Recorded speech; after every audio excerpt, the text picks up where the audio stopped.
At one period of his life, my friend Father Brown found it difficult to hang his hat on a hat peg without repressing a slight shudder.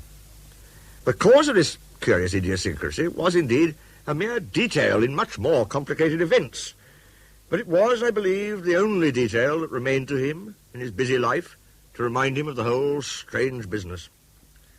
Its remote origin was to be found in the facts which led Dr. Boyne, the medical officer attached to the county police force, to send for Father Brown on a particular frosty morning in December.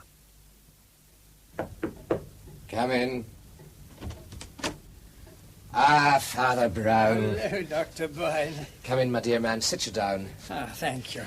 Nice of you to drop in. Well, you wanted to see me, I understand. I'm not so sure that I do, you know. I'm not sure about anything yet.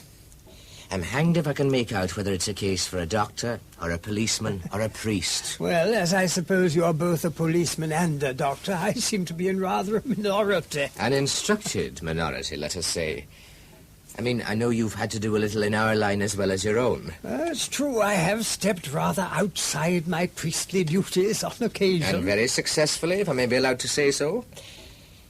But it's precious hard to know whether this particular business is in your line or ours, or merely in the line of the commissioners in lunacy. You intrigue me, Doctor. Pray continue.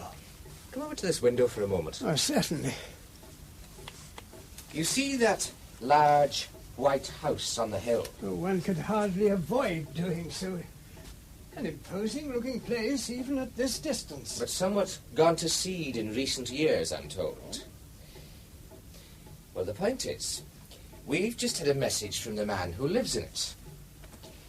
He's asking us for protection. Protection? Against what he describes as a murderous persecution. Fear of persecution is a not uncommon delusion with certain individuals. I've even encountered it amongst my own flock. But murderous, you say? His words, not mine. However, if you'll bear with me, I'd better tell you the story from the beginning. We've gone into the facts as far as we could. Of course. Well, it seems that a man named Aylmer, who was a wealthy landowner in these parts, married rather late in life and had 3 sons. But in his bachelor days, when he thought he would have no heir, he adopted a boy whom he thought very brilliant and promising, who went by the name of John Strake. Some distant relative, no doubt. No, his origins seem to be vague. Some say he was a foundling, and others insist that he was a gypsy. I think this last notion's mixed up with the fact that Aylmer in his old age dabbled in all sorts of dingy occultism, and the 3 sons insisted that Strake encouraged him in it. And a great many other things beside that, I'll be bound. Quite so. They say Strake was an amazing scoundrel, an astounding liar. But that might be a natural prejudice in the light of what happened. When the old man died, it was found that he'd left practically everything to the adopted son. Mm-hmm. The 3 real sons disputed the will, and they said that the father had been frightened into making such a deposition, and, not to put too fine a point on it, driven into a state of gibbering idiocy. Ah, dear me, these family quarrels are always most distressing. Anyhow, they seem to have proved something about the dead man's mental condition, for the court set aside the will and the sons inherited. A meet and proper decision, no doubt. But not to the liking of the adopted son, I imagine. No, indeed. From all accounts, he reacted violently.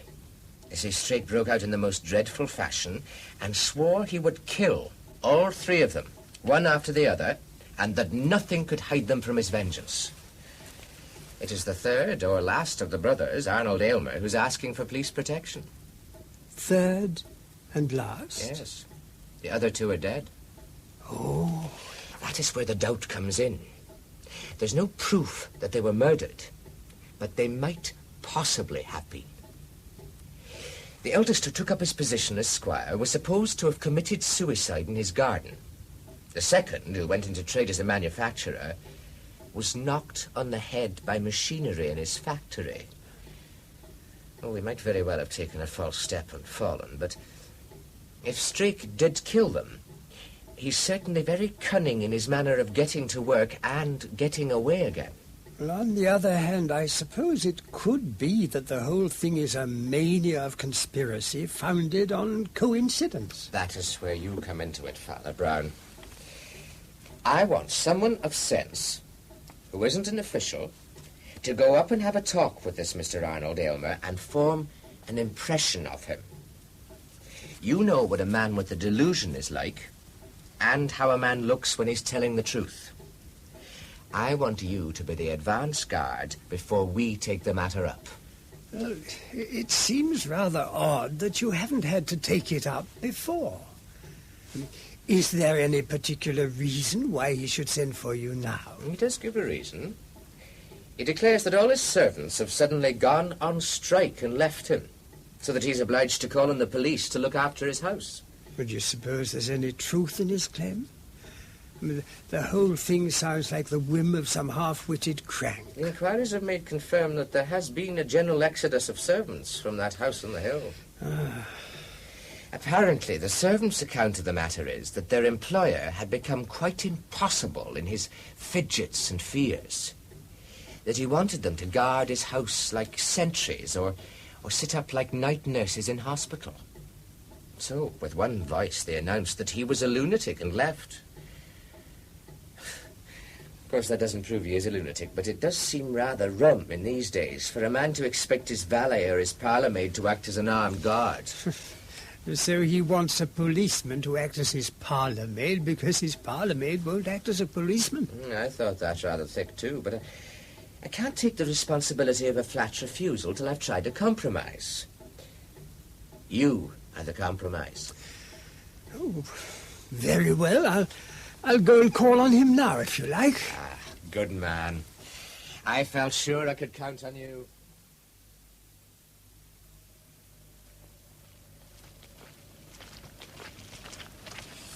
Ooh. I could have done with a thicker overcoat. It's getting cold at every step. And it's about to snow again by the look of those great livid clouds. Oh, slippery too. Dear me, the snow has started to fall already. I'd better put up my brolly.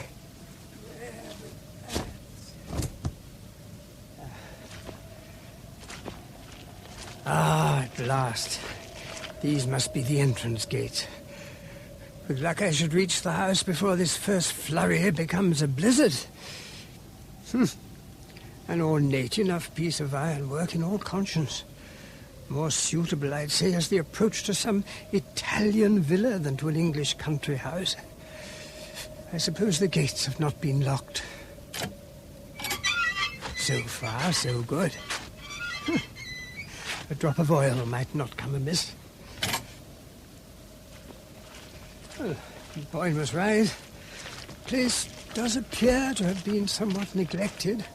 Those shrubs and evergreens have been allowed to run riot, and no mistake. It's too northern to be called luxuriant. Oh, dear. More like an Arctic jungle. So it was, in some sense, with the house that now came into Father Brown's view. It stood as if waist-high in a stunted forest of shrubs and bushes. Its classical facade and row of columns might have looked out on the Mediterranean, but now seemed to be withering in the wind of the North Sea. Carved masks of comedy and tragedy looked down upon the grey confusion of the garden paths, now rapidly disappearing under a layer of snow, but the faces seemed to be frostbitten. The very volutes of the capitals might have curled up with the cold. Father Brown mounted the steps to a square porch flanked by pillars and knocked at the door. About 4 minutes afterwards, he knocked again.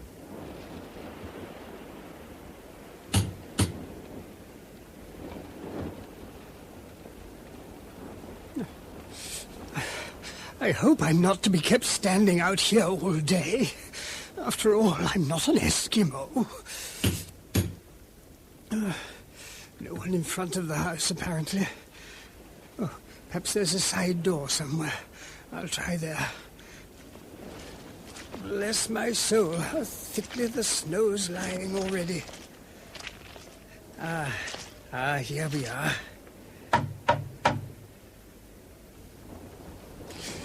Is it locked, I wonder? Bolted or fastened in some way? Perhaps the eccentric Mr. Aylmer has barricaded himself too deep in the house to hear any kind of summons. Or perhaps he assumes that any summons must signal the arrival of the avenging John Strake. Oh, dear. Oh, well, it's unlikely the departing servants will have seen too carefully to the defences. They may easily have overlooked a window, if nothing else. Well, it's worth trying, at any rate. Oh, not such a large place after all, but perhaps a trifle pretentious. Ah, what have we here behind this creeper? A French window, and left ajar. Oh, dear, I dislike entering another man's house in this fashion, but needs must when the devil leads. The room or hall in which our friend found himself was comfortable enough in an old-fashioned way, with a staircase leading up from it on one side and a door leading out from it on the other. Facing him was another door with red-stained glass let into it. On a table to the right stood a sort of aquarium in which fishes and similar things moved about in the greenish water. Opposite it, in an ornamental pot, a large plant of the palm variety. By contrast, a telephone in a curtained alcove came as something of a surprise to Father Brown. Well, I'm blessed to find so modern an instrument in such dusty and Victorian surroundings. It's incongruous, to say the least. Who is that? Oh, could I see Mr. Aylmer? I am Mr. Aylmer. You must excuse my dressing gown. I have got out of the way of expecting visitors. I'm wondering whether it is quite true that you never expect visitors. You're right. I always expect one visitor, and he may be the last. I sincerely hope not. But at least I'm relieved to infer that I do not look like him. You certainly do not. From your habit, I assume you are a man of God. Yes, my name is Father Brown. Some friends of mine have told me about your trouble and asked me to see if I could do anything to help you. The truth is, I have some little experience in affairs like these. There are no affairs like this. You mean that the tragedies in your unfortunate family were not normal deaths? I mean they weren't even normal murders. The man who is hounding us all to death is a devil incarnate, and his power is from hell. All evil has one origin. But how do you know they were not normal murders? Why are we talking in the hall? Come in and sit down. Be seated, if you please, and I will endeavour to explain. Oh, thank you. I have come to these conclusions by reason. Because, unfortunately, reason really leads there. I have read a great many books on this subject, but what I tell you does not rest on what I have read, but what I have seen. Do I make myself clear? Oh, perfectly. In my elder brother's case, I was not certain at first. There were no marks or footprints where he was found shot on the lawn here, the pistol beside him. But that morning he had received a threatening letter. Certainly from our enemy, for it was marked with a sign like a winged dagger. A dagger with wings? Just another of his infernal cabalistic tricks. But is it not possible that your brother may have taken his own life? That was the verdict at the time. Although a servant in the house swore she had seen a figure moving along the garden wall, shortly after she had heard a shot. She said whatever it was too large to be a cat or a prowling dog. Well, she could have been mistaken. That is possible, of course. All I can say is that if the murderer came, he left no traces. But your other brother? Stephen? Oh, when he died, it was different. Before that, I had only surmised. Since then, I have known. On the day of his death, a machine was working in an open scaffolding under the factory tower. I scaled the platform a moment or two after he had fallen under the iron hammer that struck him. I did not see anything else strike him. But I saw what I saw. You must take my word for what I'm going to tell you now. A great drift of factory smoke was rolling between me and the tower above, but through a rift I saw, standing at the very top of it, a dark human figure, muffled in what looked like a black cloak. Then the smoke came between us. When it cleared, I looked up again at the distant chimney. There was nobody there. I'm a rational man, Father Brown. But how, I ask you, had he reached that dizzy, inapproachable turret? And how did he leave it? My brother's head was smashed beyond recognition, but his body was not much damaged. In his pocket we found one of those warning messages, dated the previous day, and stamped with the same flying dagger. This symbol of the flying dagger, might not its use be merely arbitrary, accidental even? Nothing about that abominable man is accidental. He is all designed, though it is indeed a dark and intricate design, woven out of all sorts of secret languages and signs and nameless evils.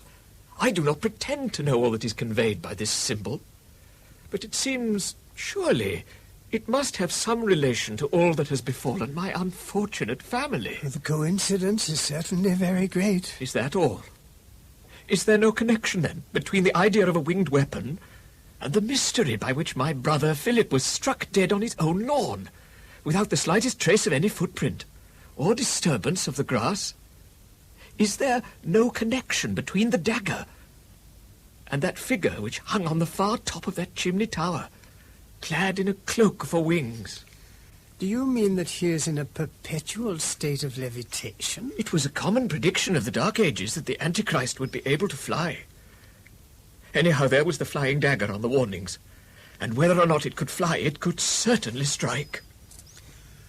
What sort of paper were these messages written on? Oh, you can see what they're like for yourself, for I got one this very morning.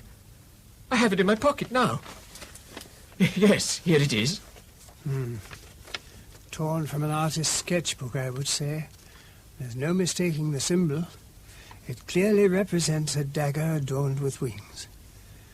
Death comes the day after this, as it came to your brother. Mr. Aylmer, you must not let this sort of stuff stupefy you. These devils always try to make us helpless by making us hopeless. You're right. And the devil shall find that I'm not so hopeless after all, nor so helpless. Perhaps I have more hope and better help than you fancy. I don't follow you, I'm afraid. My unfortunate brothers failed because they used the wrong weapons. Philip carried a revolver, and that was how his death came to be called suicide. The weapon was found beside his body, you said. That is so, with one chamber empty. I believe my brother tried to defend himself, not to take his own life. And the other brother? Stephen had police protection, but he had too great a sense of the ridiculous to allow a policeman to follow him up a ladder to a scaffolding where he stood only for a moment. My brothers were both scoffers, skeptics, if you like, and for that they paid with their lives. Skeptics? Skeptical of what, may I ask? Of the strange mysticism of my father's last days. I always knew there was more in the old man than they understood. By studying magic, he fell at last under the blight of black magic, the black magic of this scoundrel Strake. And that is where my brothers were wrong. The antidote to black magic is not brute force or worldly wisdom. The antidote to black magic is white magic. Well, that rather depends on what you mean by white magic. I mean silver magic. Do you know what I mean by silver magic? I must confess that I don't. Come then. I will show you. This way, please. The door with the red glass opened into a long, narrow corridor, ending in another door into the garden. Through its glazed panels, Father Brown could see that the lawns and the sweeping fall of the country beyond were covered with the shining pallor of snow. Here is white magic anyhow. What do you mean? Well, look for yourself. Oh, yes, the snow. It's going to lie without a doubt. But pray, follow me. As they made their way along the passage, Father Brown noticed that on one side was an ordinary hat stand with the ordinary dingy cluster of old hats and overcoats, and beside it a single door leading, no doubt, from the proprietor's bedroom. On the other side of the passage was something more interesting, a dark oak sideboard, laid out with some old silver and overhung by a trophy of old weapons, pistols, and other firearms. Here Arnold Aylmer halted. Do you see this long, antiquated sort of pistol with the wide mouth? Yeah? Do you know why I chose this old blunderbuss? I can't say I do. Because I can load it with this kind of bullet. A silver teaspoon? Yes, a silver apostle spoon. I merely have to break off the small figure at the top, so... and I have my silver bullet. Now, let us go back into the other room. Sit down, won't you? Oh, thank you. Tell me, did you ever read about the death of Dundee? Dundee? Oh, you mean the man who persecuted the Scottish Covenanters? None other. Did you know that he could only be shot with a silver bullet because he had sold himself to the devil? Oh, so it was said. That's one comfort about you, Father Brown. At least you know enough to believe in the devil. Oh, yes, I believe in the devil. What I don't believe in is the Dundee. Have you ever heard of Dalrymple of Stair? No. At any rate, you've heard of what he did. He was the man who made the massacre of Glencoe. But I always thought it was the Campbells. Maybe. Yet it was Dalrymple who instigated the slaughter. He was a very learned man and a lucid lawyer. Quiet man with a very refined intellectual face. Now, that's the sort of man who sells himself to the devil. By God, you are right. A refined intellectual face. That is the face of John Strake. If you will wait here a little while, I will show you something.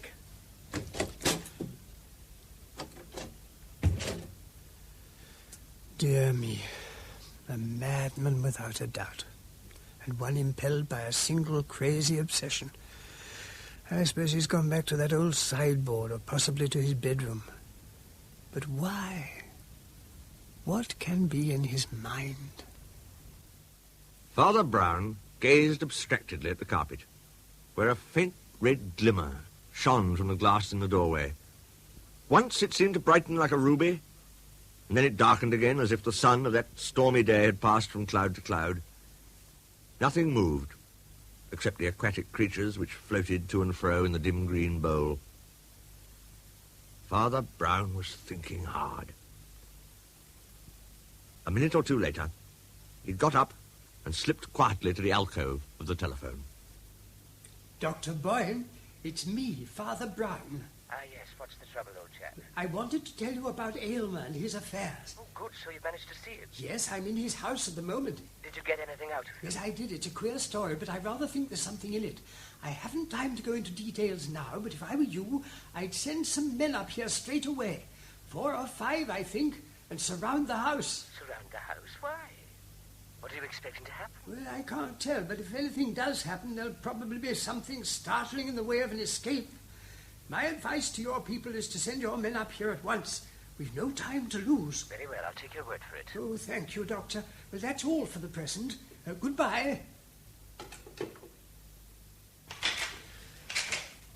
No sign of Aylmer. Oh, just as well, since his absence gave me time to make my call. Ah, well, nothing for it but to wait in patience. Curious how the light filters through that glass door, shedding its blood-red pattern on the carpet. Blood, eh? That's an ill omen in the circumstances, I might say. Ah, now it's disappeared again. Strange how it comes and goes. Angels defend us. What can the... Glory be to the white magic. Glory be to the silver bullet. That hellhound has hunted once too often, and my brothers are avenged at last. Merciful heaven, what mischief have you done, Aylmer? No one here. Ah, the bedroom, perhaps. Locked. Locked, that's odd. The keyhole. No. Nothing to be seen except a bare room. Outside, then. It must be there, if anywhere. Dear God. What have we here? In the field of snow, which had been so blank a little before, lay a black object. At first glance, it looked like an enormous bat, but approaching nearer, Father Brown saw that it was the body of a man, fallen on its face, the head covered by a broad black hat. The appearance of bat's wings came from the loose sleeves of a vast black cloak, spread out to their utmost length on either side. Peering beneath the hat, Father Brown got a glimpse of the face. It was indeed as Aylmer had described, refined, intellectual, even sceptical and austere. John Strake, The face of John Strake. Well, I'm jiggered. It really does look like some vast vampire that has swooped down like a bird. How else could he have come? Aylmer, you startle me. No doubt. But you haven't answered my question. If he had not flown, how could he have come? Well, I suppose he could have walked. Walked. Look at the snow. It's unspotted. Pure as the white magic you yourself called it. There are no footsteps, but a few of yours and mine. There are none approaching the house from anywhere. You're right, there are none. I'll tell you something else. That cloak he flies with, it's too long to walk with. He was not a tall man, and it would trail behind him like a royal train. Stretch it out over his body, if you like, and see. How did it happen? I'd looked out of the door and was turning back when there came a kind of rushing of wind all around me, as if I were being buffeted by a wheel revolving in midair. I spun round somehow and fired blindly, and then I saw nothing but what you see here before you. Nor would you have seen it now if I'd not had a silver shot in my gun. But for that, it would have been another body than John Strake's lying there. Oh, what shall we do? Leave it lying here in the snow? Or would you like it taken into your room? I suppose that is your bedroom in the passage. No. We must leave it there until the police have seen it. Oh, yes. Besides, I've had as much of such things as I can stand for the moment. Whatever else happens, I'm going to have a drink. After that, they can hang me if they like. Confound it, there must be brandy somewhere in the house. Where are those blasted servants hidden it? Why not try that small cupboard in the corner there? Yes, of course. Why didn't I think of that before? Ah, here we are. A full decanter, and glasses as well. Yes, brandy all right.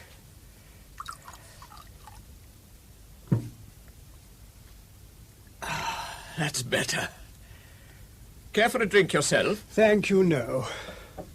Well, it's up to you. Nothing like a drop of spirit to restore a man's confidence. Damnation! Steady on.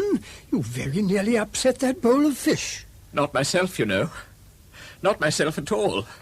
Legs let me down, you see. It's only to be expected after what I've gone through.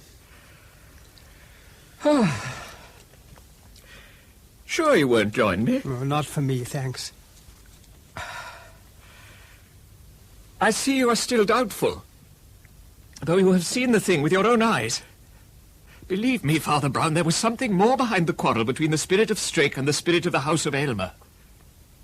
It's your business to believe in things. Oh, I do believe in some things, of course, and therefore, of course, I don't believe in other things. You do believe it. You believe everything. We all believe everything, even when we deny everything. The soul goes round upon a wheel of stars, and all things return. Perhaps Strake and I have striven in many shapes, beast against beast and bird against bird, and perhaps we shall strive forever. We seek and need each other. Even that eternal hatred is an eternal love. No.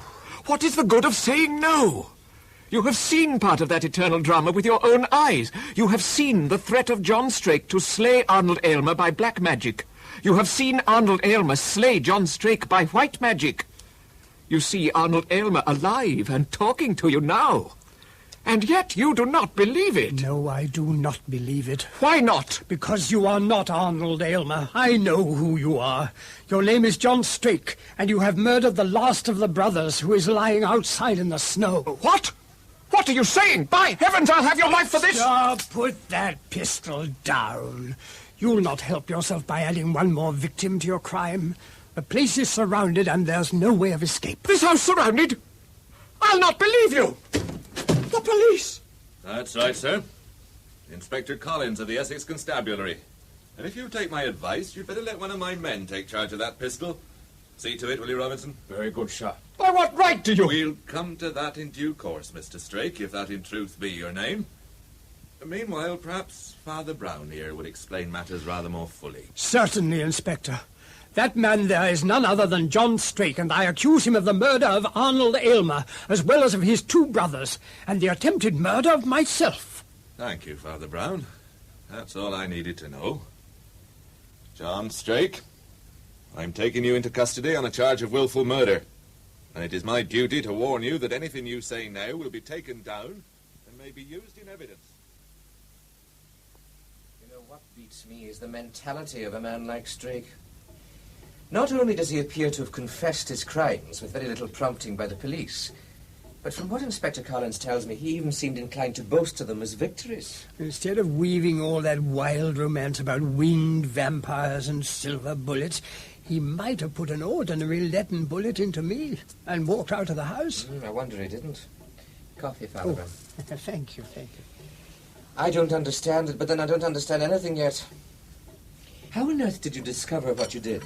Oh, you yourself, Doctor, provided me with very valuable information, especially the one piece of information that really counted. And what was that? Your statement that Strake was an inventive and imaginative liar, with great presence of mind in producing his lies. And this afternoon he needed it. His mistake, perhaps his only one, was in choosing a preternatural story. He had a notion that because I'm a clergyman, I would believe anything. Other folk have little notions of that kind, too, you know. But you must really begin at the beginning. The beginning of it was a dressing gown. A dressing gown? Yes. It's quite the bestest guise I've ever known. How so? Oh, when you meet a man in a house with a dressing gown on, you assume quite automatically that he's in his own house. I assumed it myself.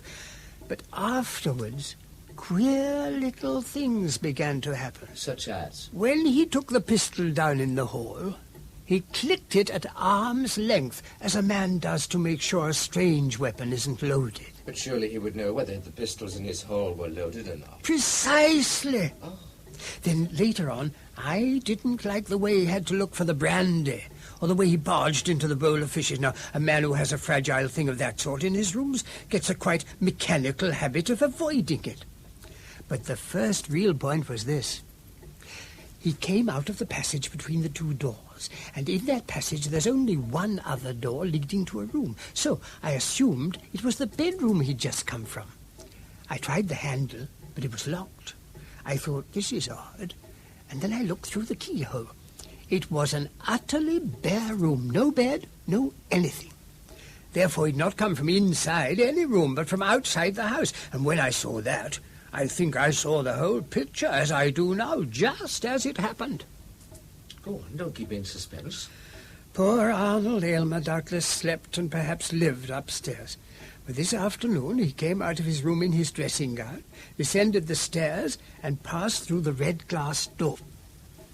At the end of the passage, black against the winter daylight, he saw a tall, bearded man in a broad-brimmed black hat and a large, flapping black cloak.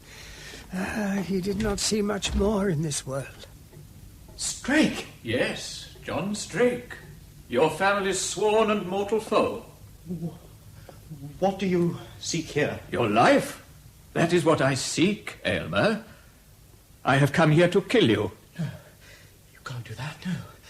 Stay where you are. To kill you, I say. No, I've done you no wrong. I've done nothing to kill you! No.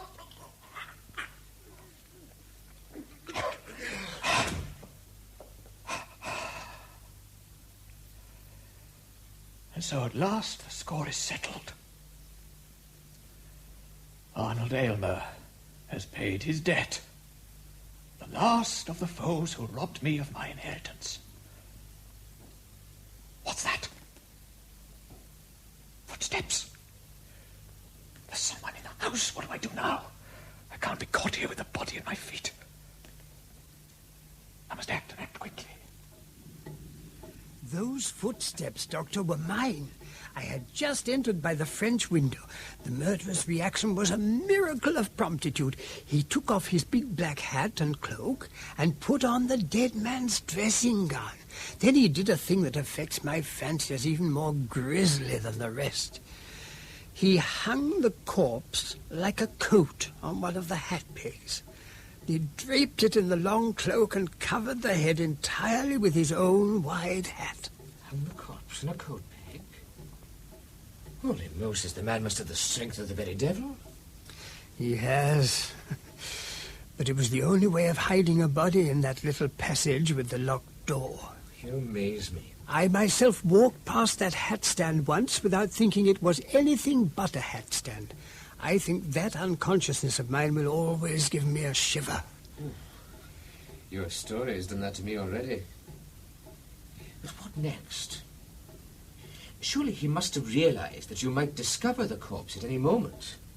And hung where it was a corpse calling for a certain amount of explanation, was it not? Oh, quite so. And therefore he adopted the bolder stroke of discovering and explaining it himself. How do you mean? He had already assumed the part of Arnold Aylmer. Why should not his dead enemy assume the part of John Strake? I'm reminded of that old tale of some frightful fancy dress ball to which two mortal enemies went dressed up as each other. Only in this case the fancy dress ball was to be a dance of death. And one of the dancers would be dead. That is why I can imagine him smiling. Smiling? All things are from God, Doctor. Above all, reason and imagination and the great gifts of the mind. We must not forget their origin, even in their perversion. Now, this man had in him a very noble power to be perverted. The power of telling stories. He was a great novelist, only he twisted his fictive power to practical evil ends. Yes, go on. Well, it all began with his deceiving old Aylmer with elaborate falsehoods and inventions, and gradually the urge grew stronger, and he became more and more vain of his skill in developing them. That is what the young Aylmers meant by saying that he could always cast a spell over their father. It was the sort of spell that the storyteller cast over the tyrant in the Arabian Nights. He could always produce more Arabian Nights if ever his neck was in danger. And today his neck was in danger. But I'm still not clear where this sidetracking is getting us. Surely the fellow's a cold-blooded and callous murderer, and that's all there is to it. That may be so, but I'm sure, as I say, that he enjoyed it as fantasy as well as a conspiracy. He set about the task of telling the true story the wrong way round, of treating the dead man as living and the live man as dead. He had already got into Aylmer's dressing gown. He now proceeded to get into Aylmer's body and soul. He looked at that corpse as if it were his own, and he decked it out not only in his own dark garments, but in a whole dark fairy tale about the black bird that could only fall by the silver bullet. He completed the exchange by flinging the corpse out on the snow as the corpse of Strake. It spread-eagled in that strange fashion that suggested the sweeping descent of a bird of prey. From this he did his best to work up a creepy conception of Strake, to explain the absence of footprints. What a rogue. And for one piece of artistic impudence, I hugely admire him. He actually turned one of the contradictions in his case into an argument for it. Oh, how was that? He pointed out that the man's cloak being too long for him proved that he never walked the ground like an ordinary mortal. But he looked at me very hard while he said that, and something told me at that moment he was trying a very big bluff. Had you discovered the truth by then? I wonder when you suspected and when you were sure. I think I really suspected when I telephoned you. And yet it was nothing more than the red light from the closed door brightening and darkening on the carpet that had set me thinking. I was sitting alone, and as I gazed down at that crimson patch at my feet, it looked like a splash of blood that grew vivid as it cried for vengeance. Good gracious me. Yeah. Why, I asked myself, should it change like that?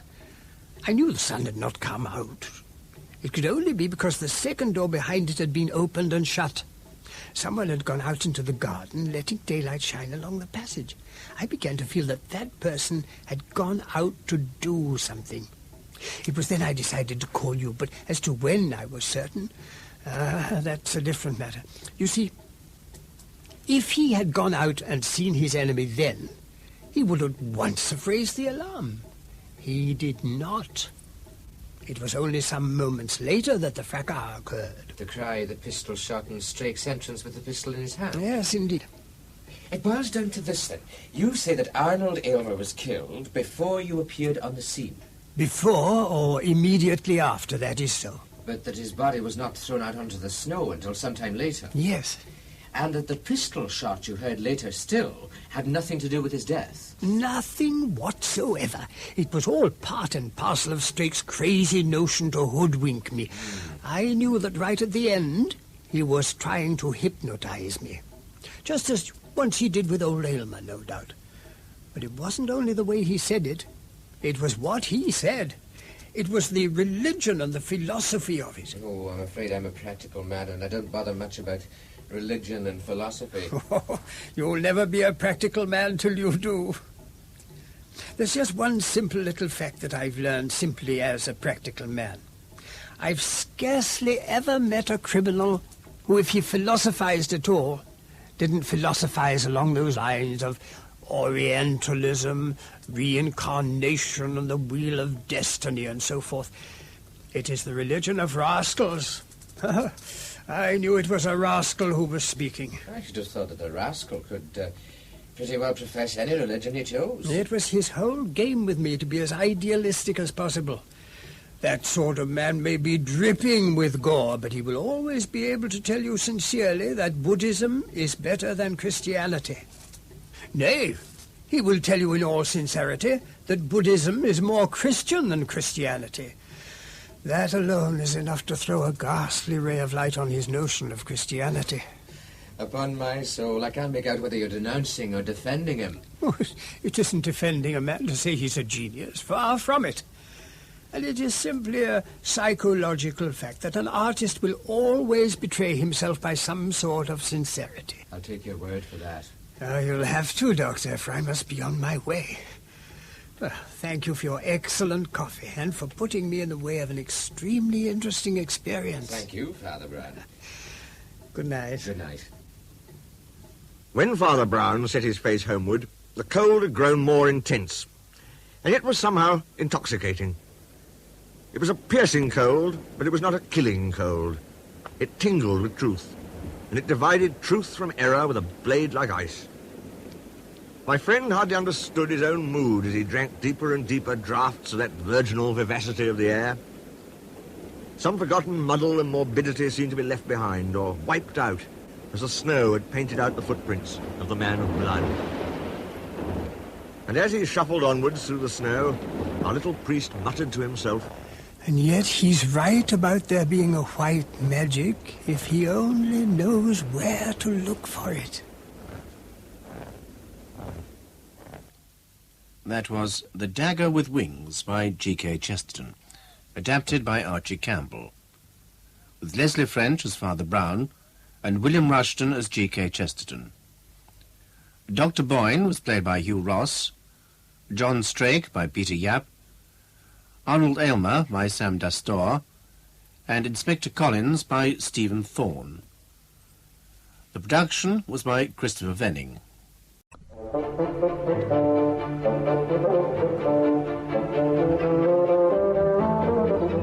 We present The Absence of Mr. Glass, adapted for radio by John Scotney, with Andrew Sachs as Father Brown, Olivier Pierre as Flambeau, and Bernard Archard as Dr. Orion Hood.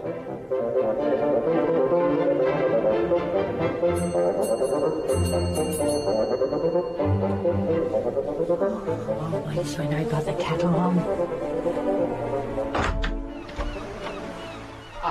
Excuse me. Yes? What do you want? My name is Brown, Father Brown.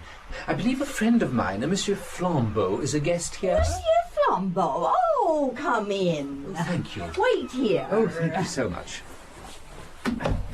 Monsieur Flambeau? There's a clerical gentleman here, says he knows you. Father Brown? Yes. Ah, my dear Father Brown. Flambeau. What a pleasure to see you. You had my message. Oh, indeed, yes. As soon as I learned you were visiting the resort, I told Mr. The gentleman who lives here, and he, my host, is most anxious to make your acquaintance. Please, would you tell the master Father Brown is here? Very good, sir. Flambeau, what is this? Why all this secrecy? The gentleman who lives here, the master, my host. Who is it you're staying with? Let us simply say a very eminent consulting detective, now living in retirement on the south coast and devoting himself to beekeeping. Good heavens!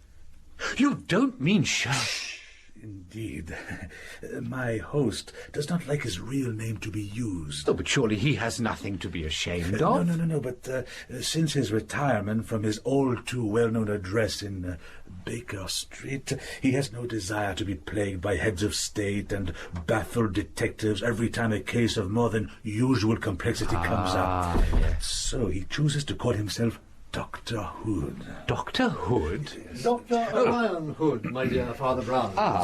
Dr. Hood. Hello. The name Hood may be assumed, but as it happens, the title of doctor is not. I hold the degrees of Doctor of Letters from several universities, though I am not, my regret, a Doctor of Medicine, like my old colleague and chronicler. Yes. But I observe that it is blustery on the coast. So blustery, I perceive, that you abandoned your original intention of walking from the town by the seashore, and instead turned inland and came over the downs. Sir, mon Dieu, you deduced so much. My dear sir, excellent. Elementary, my dear Flambeau. Elementary. Well, you know my methods. Father Brown's soutane is covered in specks of salt, which suggests that a strong wind has blown sea spray onto it. Yes. But it is no longer wet, so it has had time to dry. Therefore, it must be some time since he left the seashore. Of course. You will, of course, have noticed that his boots have both sand and the chalky mud of the downs on them. I'm so sorry, I must wipe them. Come through to my study. Oh. My admirable housekeeper has prepared us tea and muffins. Oh, how delightful. Thank you so much. Thank you. Mrs. Bush, you may pour tea now. There will be 3 of us. Yes, sir. You are no doubt wondering why I have invited Monsieur Flambeau to stay with me, Father Brown. Why, yes, as a matter of fact, Mr. Hood, Father Brown. During his singular criminal career, Monsieur Flambeau had a hand in several cases which, I must say, taxed my powers to the limits. Oh, you are too kind. No. And he's kindly agreed to be my guest for a few days and discuss them with me. But pray sit down, gentlemen. Oh, thank you. Yes. Stop! Father Brown, no. I beg you, do not sit there. Why, what is it? Oh, good heavens. My violins. Oh, so sorry. I'm afraid my habits remain somewhat untidy. Do please sit down. And if you would care to fill your pipe, I have some excellent Balkan tobacco somewhere. Where did I put it? It's in a slipper, a Persian slipper. It's stuck to the mantelpiece with a knife, sir. Oh, yes, of course, thank you. Old habits die hard, gentlemen. They do indeed, sir. That will be all, thank you, Mrs. Bush. Yes, sir. Very good, sir. Now, Father Brown. Yes. You are visiting one of your former parishioners, Mrs. McNabb, a widow who is in some distress about her daughter. Yes. Goodness, how could you deduce that? Oh, my methods are sometimes quite straightforward. When Mrs. McNabb saw Flambeau in town yesterday, she recognized him as a close friend of her old parish priest and a frequent visitor to your room. And it was she who told me you were coming down to see her. Mrs. McNabb lives in one of those straggly houses near the town's end. She has one daughter. Maggie? Yes. Pray proceed. Well, she lets lodgings, and at the moment has just the one lodger, this young man called Mr. Todhunter. Todhunter, and he wants to marry the young woman. And what does she want? Why, she wants to marry him. That's just the awful complication. You see, she won't let them get married. Mrs. McNabb won't. And the fellow is an ingenious rascal, no doubt. I recall a similar case, once brought to me by an illustrious client. Yes, I'm sure. But young James Todhunter is a very decent man, as far as I know. He seems to have quite a pocketful of money, but nobody knows what his trade is. Mrs. McNabb is quite sure it's something dreadful and probably connected with dynamite. Ah, yes. In the case of the illustrious client, my own experience... Yes. No. The dynamite must be of a shy and noiseless sort, for no one's heard it. Yet it seems the poor fellow shuts himself up for several hours a day and works away at something behind a locked door. Well, Mrs. McNabb is very distraught. She told me a strange tale of 2 voices heard talking in the room, though when she opened the door, Todhunter was alone. Interesting. But also, he has a huge trunk in the corner of his room, which he keeps locked all day. Mrs. McNabb even half suggested that this other man crawls out from it every night. No doubt it is full of Transylvanian soil. What? Sorry, I don't quite follow. Transylvania... But what is this disturbance? Oh, thank heavens you're here. Calm yourself, young lady, calm yourself. I'm extremely sorry, Dr. Hood. I tried to stop her, but this young woman said she must see the famous detective, and... I see. Well, it is a most irregular proceeding, but... Excuse me interrupting, Your Honour, but I must see Father Brown at once. It's a matter of extreme urgency. Father Brown? Oh, I see. Then you are Maggie McNabb, I presume? How did you know that, sir? Oh, it's obvious, my dear young lady. Father Brown arrived in the town only today in order to visit your family. He is unlikely to be acquainted with anyone else here, certainly not anyone who reposes such trust in him that in an emergency they travel 2 miles out here to seek his assistance rather than summon the immediate aid of the local police. Now, I beg you, tell us what has happened. And Flambeau... Yes? Ask my man to get the dog cart ready. I dare venture we shall be needing it. I have a 4-wheeler waiting outside, sir. You are indeed a young lady of enterprise. Come, gentlemen, let us hear Miss McNabb's story in the cab. Now then, Maggie, tell us what has happened. Oh, Father Brown, I'm terribly afraid that James has been murdered. What? That man Glass has been with him again. I heard it all through the door. Yes? They were talking quite plain. James speaks low with a burr, and the other voice was high and quavery. That man Glass, who is he? This Mr. Glass? In truth, I don't know, sir. I know nothing about him, except his name is Glass. They were quarrelling about money, I think, for I heard James say again and again, "Damn it, Mr. Glass," and then 2, 3, Mr. Glass, damn it. But what makes you think the young man has been murdered?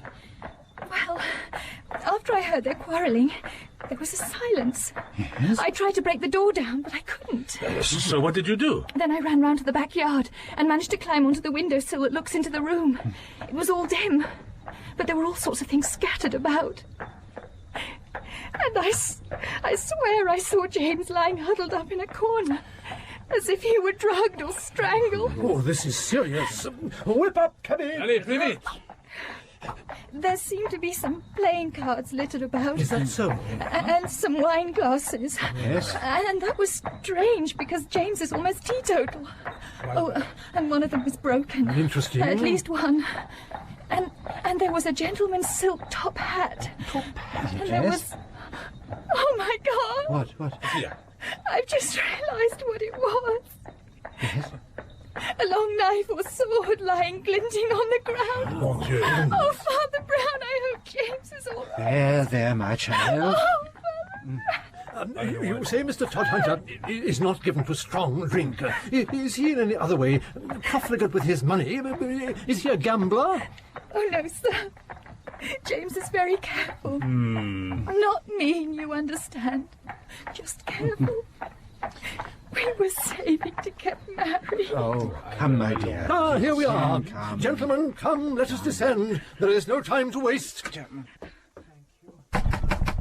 Mrs. McNabb! Mrs. McNabb! My mother isn't at home, sir. Oh. But I have the key. Oh, gentlemen. Now, Miss McNabb, I hardly know what we shall find upstairs. You will understand if I say that it would be best if you did not come up for the moment. Father Brown? Yes? Whilst I would greatly value your help upstairs, I feel you can be of even greater assistance to Miss McNabb as her friend and pastor. If you would be good enough to remain with her while Monsieur Flambeau and I go up. Yes. She seems to be in great need of comfort. Yes, of course. Come now, Flambeau. There's not a moment to be lost. There, that must be the one. It's the only shut door of any of the rooms that face the garden. Monsieur Flambeau, you are a little more burly than Miss McNabb. Do you think you could break it down? Oh, I should be able to. Oh, it's stronger than I thought. Oh, here, let me try again. Voilà, ça y est. This way. Oh, no wonder it wouldn't budge. Look at the size of those bolts. And secured on the inside. That is most remarkable, my dear Flambeau. Now, let us enter. Ah, there, unless I'm greatly mistaken, lies Mr. Todhunter. Is he dead? As you hear, he is not. No. No, he appears to be gagged and tied up. Oh, this is most interesting. Most interesting. Yes. Doctor, your stethoscope, please. I am not a doctor. You're thinking of... Yes, of course. Foolish of me. Now, let me see. Yes. His pulse is a little exalted, but basically normal. There seems to be no sign of injury. Well, aren't you going to untie him? No. But why not? I have my reasons. However, until I am completely sure, I would rather not reveal them. Yes. Yes. Here is everything just as that admirable young woman described it. Playing cards, wine goblets, broken and complete top hat. Ah, yes, and here is the sword, I think. Now, this is very curious. Do you observe? My God, yes. There's a drop of blood on it. Oh, that surely, in the circumstances, might reasonably be expected. What is curious is that there should be so little blood, a mere drop. Ah, the top hat is remarkable. Now, where is my lens? What do you make of the hat, Monsieur Flambeau? It must belong to Mr. Glass. It is exceptionally large, much too large for Mr. Todhunter. I see the faculty of observation is contagious. Yes. It is indeed very large. I have only ever known one man with such a large cranium. You don't mean Professor... No, impossible. It cannot be he, no. Come over here, would you? Yes? Now, would you reach up? Like this? Yes, I thought so. You are a large man, Flambeau, yet you cannot reach within 6 inches of this gas bracket. But what do you see on the bracket? A small fragment of glass. What of it? You see, but you do not notice. It is a fragment of wine glass. Clearly, the hand holding it must have smashed it against the bracket. Now, Todhunter here is quite short, so it must be his mysterious visitor. He must be a giant of a man. Yes, but an elderly giant, and something of a dandy. His hat is of a stylish shape and systematically brushed and burnished, though not new. And from this you deduce that he is an old man? No, but if you examine it under a lens, it has other peculiarities. The hair of human beings falls out in varying degrees, but always falls out slightly, so I should expect to find a number of hairs on the hatband, but there are very few, and what there are all pure white, which suggests an almost bald, white-haired man, an elderly man, as is confirmed by the querulous voice Miss McNabb heard. Who is it? Who's there? Oh, it's only me. Mrs. McNabb has returned, so I left young Maggie with her. Oh, Father Blood, it is magnificent. Mr. Hood... Doctor... Sorry.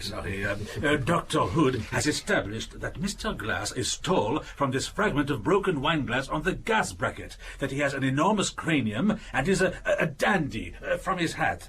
Oh. And also, from his hat, that he is an old man, because his hatband has few hairs on it, and they are pure white. Really, that does indeed sound remarkable. But isn't this poor James? Oh, well, alive, I'm glad to see, but why have you not untied him? I will explain all presently. It was by being too precipitate in the case of the giant rat of Sumatra. I'm sure he's all right. Oh, you have my word of honour. You need have no worries for Mr. Todhunter. Yes, oh, well, good. Then do please continue. This is all most interesting. Thank you. Now, I may say that it is possible that the man Glass was bald or nervous through dissipation rather than age. Mr. Todhunter, it has been remarked, is a quiet, thrifty gentleman, essentially an abstainer. These cards and wine cups are no part of his normal habit. They have been produced for a particular companion, but we may go farther. Mr. Todhunter may or may not possess this wine service, but he seems to possess no wine. What, then, did these vessels contain? Well, what do you think? I would suggest whiskey or brandy. from a flask in Mr. Glass's pocket. Exactly, exactly. Now we have something like the picture of the man, or at least the type. Tall, elderly, fashionable, but somewhat frayed, certainly fond of play and strong waters, perhaps too fond of them. Mr. Glass is a gentleman not unknown on the fringes of society. It is quite remarkable, your construction, my dear sir. Quite remarkable. Oh, I must congratulate you on it. Oh, it is merely a simple use of the scientific imagination, Father Brown. My method is founded on the observance of trifles, the application of logic. Oh, yes, yes, indeed. But, Yes? Shouldn't we tell Miss McNabb that Mr. Todhunter is alive? Yes, perhaps it would be as well. Would you call her up, Father Brown? Oh, yes, I will. Miss McNabb? I fear, Monsieur Flambeau, that what I have to say may well distress Miss McNabb. How do you mean? Well, we've seen something of the figure and quality of Mr. Glass. What are the chief facts known of Mr. Todhunter here? They are substantially three. That he is economical, that he is more or less wealthy, and that he has a secret. Now, are these not the chief marks of a man who is likely to be blackmailed? Yes. James! James! Thank heavens you're all right. Are you all right?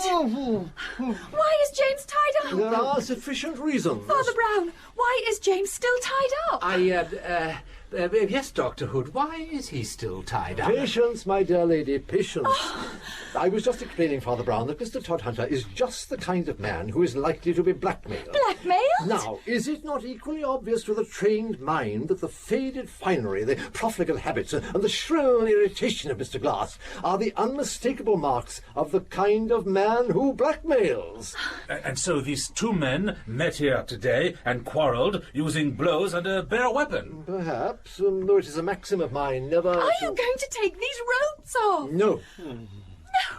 I think those ropes will do very well till your friends the police bring the handcuffs. What do you mean? Because you find Mr. Todhunter tied up, you all jump to the conclusion that Mr. Glass had tied him up, and then, I suppose, escaped. Well, there are 4 objections to this. I shall be very interested to hear them. So should I. Very well, you shall. First, why should a gentleman as dressy as our friend Glass leave his hat behind if he left of his own free will? Second, how did he leave? How do you mean? The window is secured by iron bars. The door, as you discovered, Mr. Flambeau, was bolted from the inside very securely. Thirdly, this blade here has a tiny touch of blood at the point, but there is no wound on Mr. Todhunter. Mr. Glass took that wound away with him. He took it away with him? Dead or alive, Miss McNabb. Consider, is it not much more likely that the blackmail person would try to kill his incubus rather than that the blackmailer would try to kill the goose that lays his golden eggs? Here, I think we have a pretty common story. Todhunter was being blackmailed and... Yes, but the ropes. Ah, the ropes. I have looked at all the knots on Mr. Todhunter. You will recall, my dear Flambeau, it was the first thing I did upon entering the room. Yes? Well, I have made quite a study of knots. I've even written a small monograph on the subject. Come. I suspected something of the sort the moment I realized the door was bolted from the inside. Every one of these knots Mr. Todhunter made himself, and each is so designed that he might loosen it himself. You are a formidable antagonist, Mr. Todhunter, a man of singular ingenuity. You mean that... Yes, this whole affair of the ropes is a clever trick, a fake, to make us think him the victim of the struggle instead of the wretched Glass. Then where is Mr. Glass? I do not wish to distress you, Miss McNabb, but your mother may not have been far off the mark when she attributed a sinister value to that extremely large trunk in the corner. I suspect that if we were able to obtain the keys to it, we would find...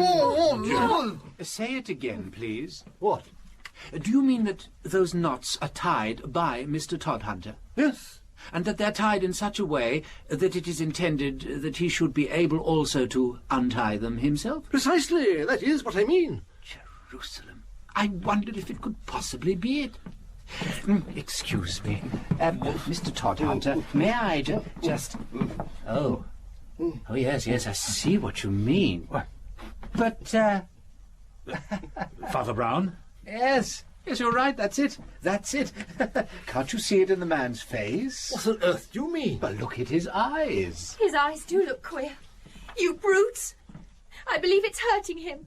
James, are you all right? No, not that, I think.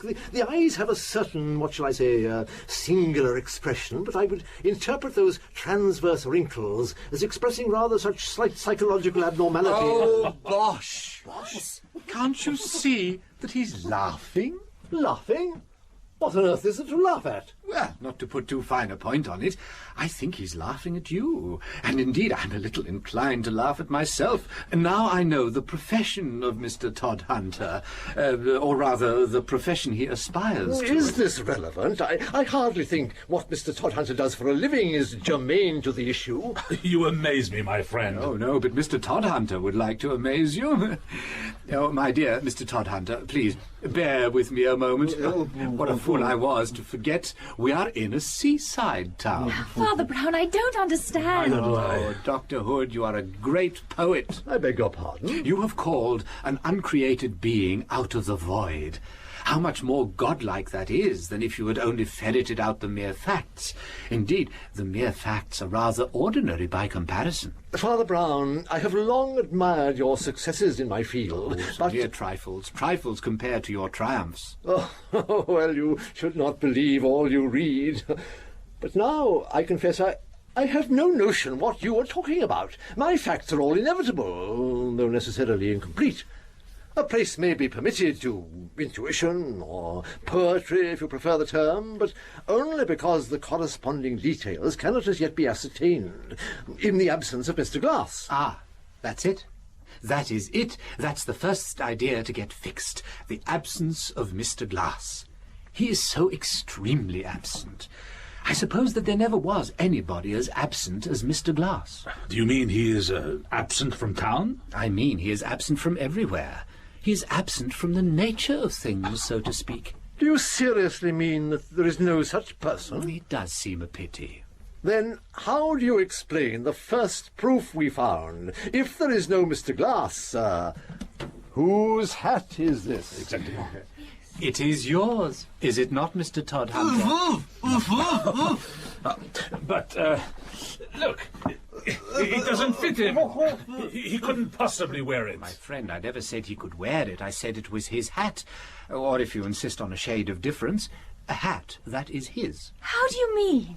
Well, Maggie, if you go to a hatter's shop, you'll see lots of hats that belong to the hatter, but none of them his hat. But the hatter can get money out of his stock of new hats. What could Mr. Todhunter get out of his exceptionally large old hat? Rabbits. Rabbits? White rabbits. Yes. The hat has few traces of hair, not because Mr. Glass is bald, but because it has never been worn. If you were to examine those white hairs you saw under a microscope, Dr. Hood, you would find they are not human, but rabbit. Lost while the white rabbit was being pulled out of the hat. And yes, it's the same with the sword. Mr. Todhunter has no wound on him, but he has a slight wound inside him. Yes, which, to judge from the expression on his face, is not a serious one. And the cards? Are for card tricks. They are scattered about because Mr. Todhunter is not yet very good at card tricks, any more than he is, as yet, good at sword swallowing. Hence the slight nick. What about the ropes? This gentleman says James should be able to escape from them. Precisely, he should be able to. He is also practicing to be an escapologist. At present, he seems better able to tie himself in knots than to escape from those knots. But what about the two voices I heard? Have you never heard a ventriloquist? Father Brown, your reputation is clearly deserved. You are a singularly ingenious person, but there is just one part of Mr. Glass you have not succeeded in explaining away. Yes? His name. Miss McNabb distinctly heard Mr. Todhunter say, "Damn it, Mr. Glass." Well, that's the silliest part of the whole silly story. Since he manifestly is unable to escape from his own bonds, Flambeau, would you cut him free with his own sword? Certainly. Yes, then perhaps Mr. Todhunter will explain. Oh, thank you. James, are you all right? Yes, Maggie, I'm all right. Oh, I was beginning to think they'd never release me. I must apologise, Mr. Todhunter. I should think so too. Oh, no, not at all, not at all. A perfectly natural mistake. Aha, but who is this Mr. Glass? Well, you see, I was practising juggling with glasses. Only I haven't quite got the knack of it yet. To tell you the truth, I nearly did myself a nasty injury when one shattered against the gas bracket. Ah, I see. Yeah, and I tend to talk to myself when I'm concentrating. It's a silly habit, I know. So as I toss the glasses up, I'd say 1, 2, 3, and so on. Only I kept missing them. Every time I missed a glass, I'm afraid I used rather strong language. What you heard me saying was 1, 2, 3, etc., then Mr. Glass. Missed a glass. Mr. Glass. That's right. Oh, and by the way, I had to lock the door. Partly because I didn't want Miss McNabb seeing the tricks till I got them right. And partly because, well, it's a thing about being a magician. You've got to keep your secrets secret. Oh, my card. Oh, thank you. Zaladin, the world's greatest conjurer, contortionist, ventriloquist, and human kangaroo. You will be appearing next month at the Empire Pavilion. You are Zaladin, the world's greatest conjurer, etc. Yeah, well, I know it's coming on a bit strong, sir, but that's the nature of these things, you know. The truth is, gentlemen, I've just been left a bit of money and took the opportunity to get started in the business. All that world's greatest stuff, well, I'm afraid I rather overestimated my powers. Oh, my You dear are not James. the only person to have done that, Mr. Todhunter. I thought I had schooled myself to believe only the empirical evidence of my eyes, for which reason I'm obliged to tell you, Father Brown, yes. I cannot believe in a deity. Oh. And yet, I confess, I believed the whole romantic fantasy I had spun myself. How could that be? Well, you will excuse me for saying so, Dr. Hood, but I have often observed that when people cease to believe in God, they do not then, as one might expect, believe in nothing. It is rather the case that they will believe in anything.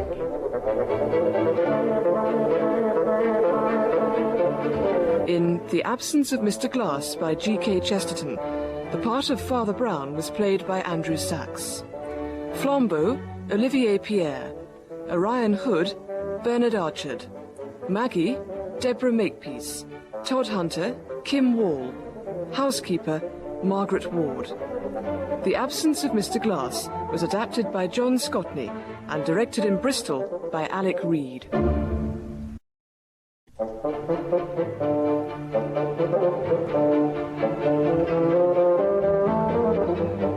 We present The Actor and the Alibi, adapted by John Scotney, with Andrew Sachs as Father Brown. Excuse me? Sorry, sir. The box office is shut at the moment. Oh, no, I'm sorry. I don't want to see the play. No? Not many do, I'm afraid. Well, what can we do for you? I had a message from your Mr. Jarvis. Ah, well, I'm afraid he's rehearsing on stage at the moment. Well, he said a Mr. Mandeville needed my help. Of course, Father. It went out of my head, it did. Oh, I'm sorry. What with all the bother of the first night, Mr. Mandeville's at the back of the house, through here. Ah, cute. Only, if you'll be as quiet as you can, they're in the middle of rehearsing. Oh, yes, of course. It's Father Brown for you, Mr. Mandeville. Oh, hello, Father Brown. Thank you for coming so quick. Well, if you'll excuse me, gents. How do you do, Mr. Mandeville? Mundan Mandeville, Father. So licensee and proprietor of the Hippolyum Theatre. Well, really, the name's Potter. Only you've got to call yourself something posh in this business, haven't you? I suppose so. Mr. Jarvis said you needed my help, Mr. Mandeville. That I do, Father Brown, that I do. It's Miss Moroni, a very beautiful, very talented little lady, but, well, you know, Italian background and the old Latin temperament. They're all mad, I reckon. Dearest, we'd be awfully grateful if you'd be a little quieter. We are trying to rehearse, and it does affect the concentration so. Sorry, dear heart, only it's Father Brown, the priest. He's arrived. Oh, Father Brown, it's very good of you to come. All right, everybody, break for 5 minutes. You bring Father Brown up here, Mother dear. Yes, my love. This way, if you would, Father. Oh, I meant to ask, how come that you know Ashton? Ashton? Oh, Mr. Jarvis. Well, he's a Catholic. He comes to Mass sometimes. Now, Ashton about a Miss... Catholic, is he now? Oh, Father Oh, Brown, do please come up. Mind the steps. They're on the temporary. Yes, thank you so much. Yes, careful now, Father Brown. That's it. I really don't know why my husband troubled you, Father Brown, but thank you for coming. Oh, you've met Mr. Jarvis, of course. Yes. Morning, Father. Morning. You got my telephone message? Oh, indeed. I do hope you can help, Father Brown. I really do, I tell you. Yes, well, so do I, but I do need to know what exactly your problem is with Miss Moroni. She's been in a most peculiar mood ever since we started rehearsals. She came to me highly recommended, I assure you, my dear. Very highly recommended. Yes, she is a very pretty girl. I gave her every advantage and she does this to me. Does what? I ask you. Good looks do not... Mr. Jarvis... She's locked herself in her dressing room, Father, refuses to come out, and has spent the last 3 hours alternately sobbing and shouting through the keyhole in Italian. Well, none of us speaks Italian, and you do, and she refuses to speak English. Ah, now I understand. I suppose there is some reason for her flying off the handle like this. Does anyone know what it is? Dissatisfied with her part, I believe. I can only say, Father Brown, that she has been quite impossible all week. And I gave her what ought to be the best part. It's supposed to be what stage-struck young women want, isn't it? To act the beautiful young heroine and marry the beautiful young hero in a shower of bouquets and cheers from the gallery. But she is far from grateful. Women of my age naturally have to fall back on playing matrons. And I was careful to confine myself to that. Oh, my dear, you're most unfair to yourself, you really are. But if you wouldn't mind, Father Brown, we ought to go and see if you can get through to Miss Moroni this way. If you just come this way. Aren't you needed here? No, it's all above my head, this stuff. The classics. I'll leave it to the wife. She's the clever one. Now, through here. Watch this. Oh, good heavens. Yeah, it's clever, isn't it? Demon King used to pop out through there. Come on, we'll let him get on with it. The Demon King, you said? Yeah. I miss all that, you know. I've had this theatre 20 years odd, since 92. Cool, 1892. I was what? 28 then.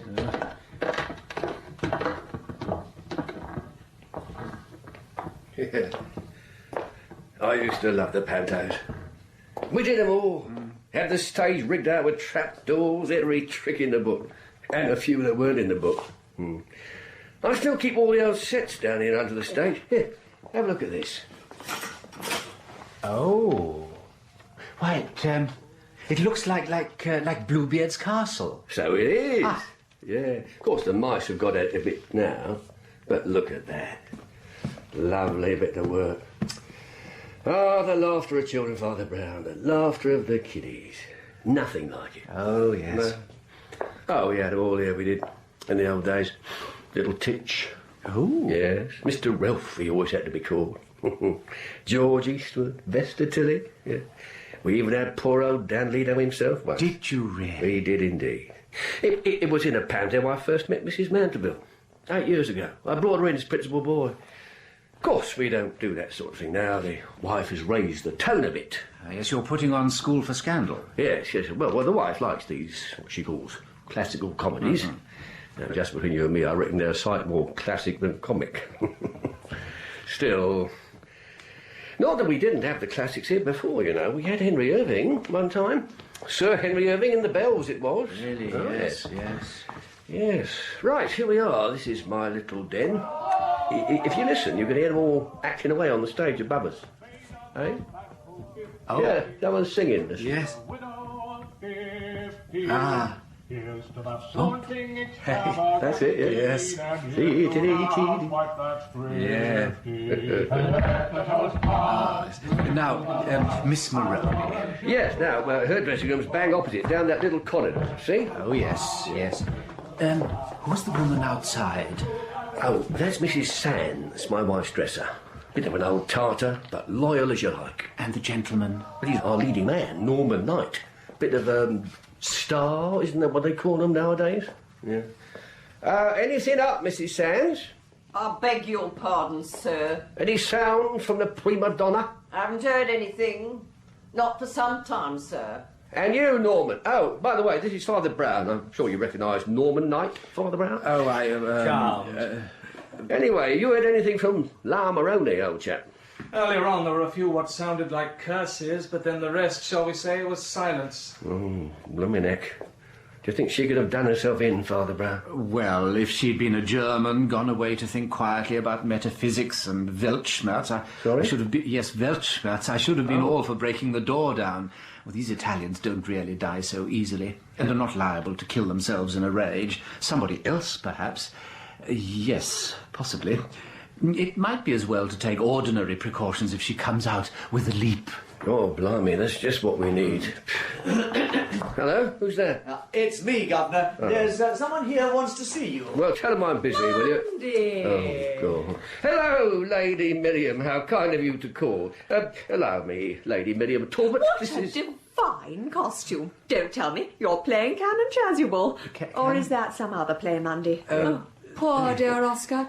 My mother knew him, you know, when he was all the rage before... No, Father Brown's not an actor. He's now, a real... it's... Wait a minute. Don't tell me it's Norman Wright, isn't it? Norman Wright? Knight, Lady Miriam, Knight, not right. What's not right? No, he's not... He's Knight, my lady. Oh, what a gaffe. A knight. I'm so sorry, Sir Norman. Now, you do forgive me, don't you, Sir Norman? Yes, Lady Mirabelle. Monday. I can't come tonight, and I don't want to. well, I never mind. like writers, and I especially like actors, eh, Sir Norman? But I don't like plays. They're a bore. Yes, As I say, I can't come tonight, and I don't want to. But I've never seen a rehearsal in ordinary clothes. Yeah. Might be a bit funny, you know. You simply must let me see a rehearsal. That'll be different. Lady All Miriam. those funny people in the wrong clothes. Somehow nowadays, Sir Norman, one can never find a thing one's never seen. Will I not act? I'm sorry, gents, if you'd excuse me just a minute or two. Of course, Lady Miriam, I can give you a box for the rehearsal if you wish it. Oh, topping, Monday. Thanks awfully. Not at all. Perhaps your ladyship would come this way. Oh, yes. See what we can do. I wonder whether Mandeville can be so much of a cad he actually prefers that sort of woman. Prefers her to... yes. Perhaps we'd better relieve Mrs. Sands, Mr. Knight. Yes. It's all right, Mrs. Sands. You can have a rest now. Oh, very generous of you, I'm sure. Pity no one thought of letting me off earlier, and I might have got a bite to eat. Goodbye, then, gentlemen. Our Mrs. Sands is rather a rough diamond. Has she been with Mrs. Mandeville long? Oh, yes. She was with her touring the classics before she met Mandeville. I think Mrs. Sands thinks this place is rather a come-down for her mistress. As between ourselves, it is. Oh? I certainly wouldn't dream of playing here if it wasn't for the opportunity of acting with someone of Mrs. Mandeville's talent, and, I may say, character. Ah. What she's doing married to the sort of man who brings in little Italian... Yes, yes. Speaking of little Italians, I feel I really ought to perhaps try to make some sort of contact with Miss Moroni. Yes, go ahead. Yes. Scusi, signora. Scusi, signora Moroni. Sono un amico di signora Mandeville. Porca puttana! Vattene all'inferno e lasciami in pace! Eh, Capisco perché la gente non si rende conto che io... Yes. What's she saying? I think I'd rather not translate it, but at least we know she's alive. Oh, and kicking, it seems. Kicking? Well, she seems to be breaking glass with her feet. A looking glass, perhaps. Oh, dear. Ah, Mr. Mandeville. Hello, Father Brown. Sorry about that. What news from in there? Well, we've established she's still alive. She hasn't committed suicide. Oh, well, that's a relief. As old Baden-Powell said on Mafeking night, eh? Yeah. Well, do you think I should get Sam, the stage carpenter, to get the door off its hinges? No, not if you want her to act in the play. No? If you force the door, she'll raise the roof and refuse to stay in the place. If, however, you leave her alone, she'll probably come out from mere curiosity. You're a clever man, Father Brown. But of course he is, dearest. Come along, Jarvis. Yes, Mrs. Mandeville. Dear Father Brown, I'm sorry we had to abandon you. Mr. Jarvis and I had to finish that scene. We couldn't go any farther without Maria, of course. Have you had any success with our little Italian termagant? Yes, Father. Did you manage to communicate with her? Yes, Mr. Jarvis. We did exchange a few words. Father Brown thinks we should leave her alone for a bit more, let her stew a bit. In that case, I'll get Mrs. Sands to keep watch again, and we'll get on with rehearsing the scenes in which she doesn't appear. It was a pleasure to meet you, Father Brown. Oh, thank you. Well, I'll get back to the office then. Thanks for the trouble, Father Brown. I'm sorry to have dragged you out here. I must insist that at least you let us give you lunch. It's most kind. There's a capital chop house right next door. They know me there. You tell them to charge it to me. Oh, no, I couldn't. Oh, it's the least we could do, Father Brown. Oh. Mr. Jarvis, we'll be rehearsing the fourth act. I'll get someone to read in for you. Would you take Father Brown to lunch as our guest? It'd be a pleasure, Mrs. Mandeville. Oh, that's settled then. Now, everybody, the fourth act, not a dress rehearsal. Very well then, dear lady, not a dress rehearsal. Good. I could wish the costumes of this infernal period weren't quite so elaborate. I'll see you later then, Father Brown. Enjoy your meal. I must get stuck into some paperwork. Cheerio, all.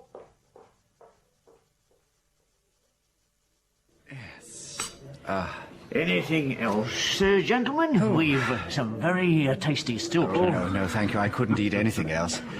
Yes, Mr. Mandeville was right. This is an excellent place, and really it is most generous of him to pay for the meal. He's a strange one, Mandeville. Used to be as jovial a philanderer as ever sauntered down Piccadilly. But now, there's some sort of shadow in his life. Maybe something on his conscience. And I doubt whether it has anything to do with his fashionable flirtations. Well, look at the way he treats his poor neglected wife. Neglected? Oh, yes. It's pathetic the way she sometimes admits she wished she had a more intellectual life. Yet, she always does her duty. But I'm afraid I must be getting back. Waiter! Yes, Mr. Jarvis. This is to go on Mr. Mandeville's bill. Yes, sir. Waiter, you know Mr. Mandeville well? Oh, yes, sir. Though he doesn't come in as often as he used to before he was married. But then we don't go to the theatre nowadays. Not since he's stopped doing pantos. Yes. Wonderful they were, them pantos. They had Dan Leno as the dame once, Father. Oh, yes, yes. My wife was in that. She was the princess. Was she, sir? Yes. I'm afraid I can't recall her, sir. Oh. We only had eyes for the old dame. How marvellous she was. He was. Of course. That's it. That's what's the matter with our Italian friend. Is Miss Moroni a good actress, Mr. Jarvis? Oh, yes, I'd say she is, rather. She has quite a reputation, in fact. Yes, we must get back. Did I have my umbrella, waiter? I'll just get it, sir. Thank you so much. You know, there's generally a perfectly good reason for mad Italian rages. The Latins are far more logical than we are. Hello? It was an excellent... Hello? Thank you. What? I think this gentleman wishes to see you, sir. Why, Inspector Bagshaw, what are you doing here? I could say the same of you, Father Brown. You seem to get everywhere. Well, we do consider ourselves the Catholic Church, Inspector. I'm sorry, I don't quite follow. Anyway, look, I'll tell you why I'm here. That theatre you were at this morning. There's been a murder. Not Miss Moroni. No, not Miss Moroni, Mr. I don't believe I've had the pleasure. This is Mr. Jarvis. He's one of my parishioners. He's also an actor. Delighted to meet you, Inspector. Mr. Jarvis, the actor. Well, Mr. Jarvis, can I ask you, where were you between the hours of 12:30 and 1:30 today? He was having lunch with me. Was there? Oh, well, one more to cross off the list of suspects. No offence meant, Mr. Jarvis, but you were my last hope. No, Inspector, and will you I please can let tell us you, in? it's not Miss Moroni who's dead, though she has gone missing. What? When Mr. Knight found the body, they decided to break her door down. Well, it's understandable. Anyway, they found she'd gone, smashed a window and climbed out. Good Lord! Then who is dead, Inspector? It's Mr. Mandeville, sir. Mr. Mandeville? Stabbed in his office when the door was locked, and everyone apart from you, sir, was on stage. As witnessed per Lady Miriam Talbot, who was watching them. Never come across anything like it. And that old cow in the corridor... Mrs. Sands? Oh, yes, that's right, that one. She swears blind no one went near his office. Anyway, I'll be glad if you gentlemen come back to the theatre with me. Yes. I'd rather take your statements there. I left a young constable in charge, and you can't trust him these days. But I've already told you all this before, Inspector. If we could just go through it again, Mr. Knight, in case we missed anything. Very well. As I said, we were all on the stage when this dreadful thing happened, beneath our feet, as it were. Mm-hmm. We just finished rehearsing Act 4 with poor Mrs. Mandeville. There, dear lady. Well, all of us except Mr. Jarvis. Yes, I've spoken to him. Please continue, sir. We couldn't do much more without Miss Moroney, so Mrs. Mandeville knocked on her husband's door to ask him to do something. And what happened then, Mrs. Mandeville? I knocked several times, Inspector, but could get no reply. I was naturally concerned that my husband might have been ill. Yes, sir. Mr. Knight gallantly volunteered to break the door down. Which you then did, and found the corpse, and I quote, lying forward on his desk, stabbed in the neck with an old property dagger. Inspector, have a care for the lady's feelings. I'm very sorry, Mrs. Mandeville. I'm very sorry to distress you further. But is there any other entrance to Mr. Mandeville's office? How do you mean, Father Brown? Well, is there, for instance, another door? Oh, no. It was just a sort of wooden box built under the stage when we stopped doing those awful pantomimes.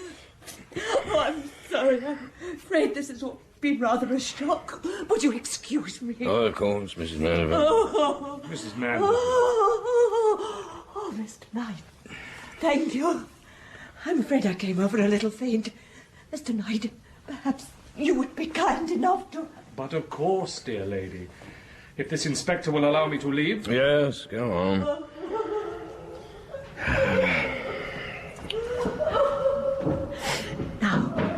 That is very strange, Inspector. Oh, Lady Miriam. Now, what's that? What's strange? I'm sure Mundy told me his name was Wright, not Knight. I say, do you think that's significant? I doubt it, Lady Miriam. What I When should like exactly did you leave your box, Lady Miriam?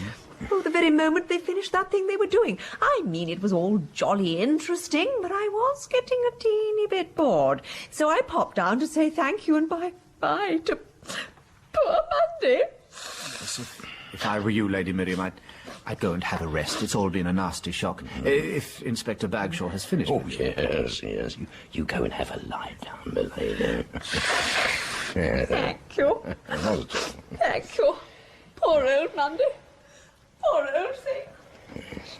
What about me? Can I go too? Ah, dear Mrs. Sands, just one thing. What?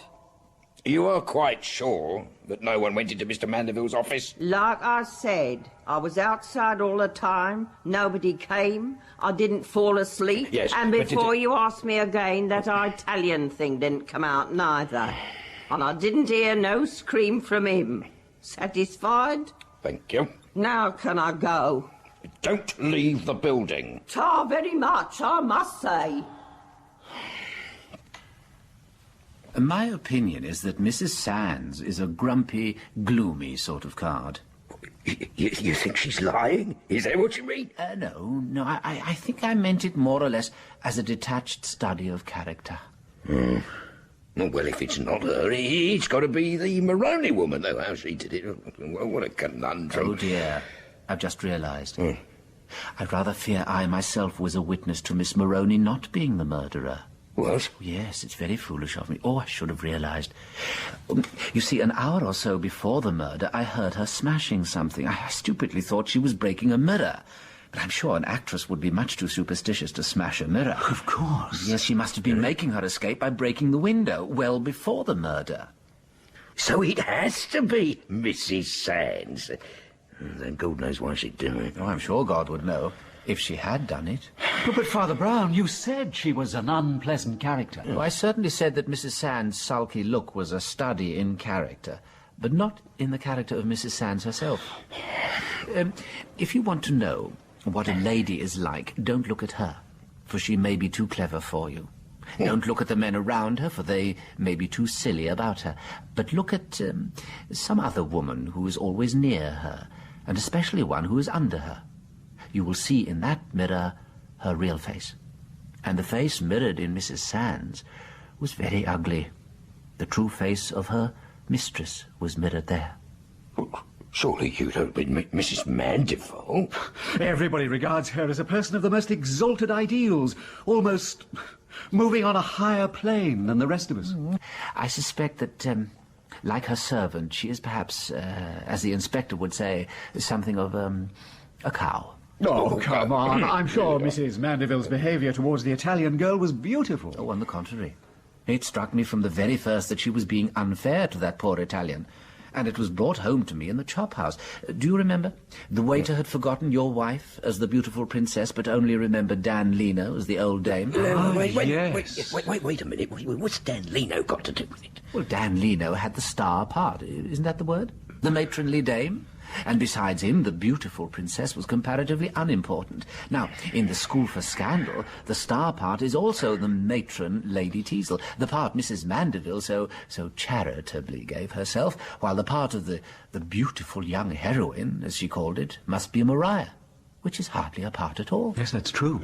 Yes, if the Italian was, as you say, a first-rate actress who had been promised a star part, she really had some excuse for her Italian rage. Father Brown, I can't accept your view of Mrs. Mandeville.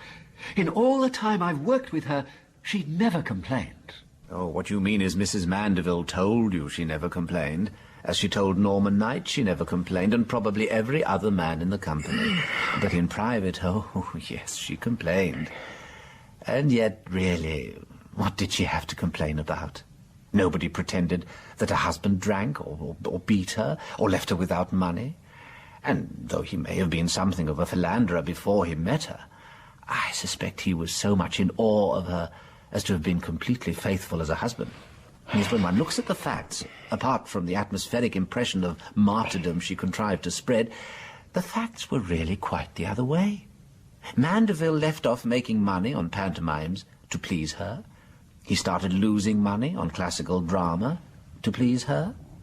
She wanted to play Lady Teazle in The School for Scandal, and she got to do so.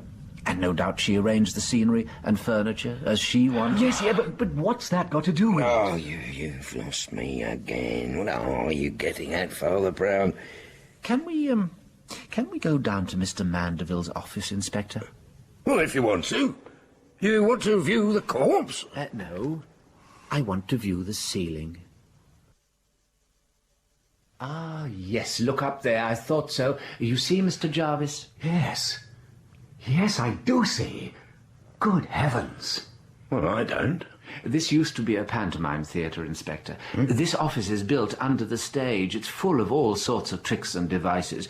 Immediately above us is one of the trapdoors. That was how the murderer got in, down from the stage. But everyone was on stage.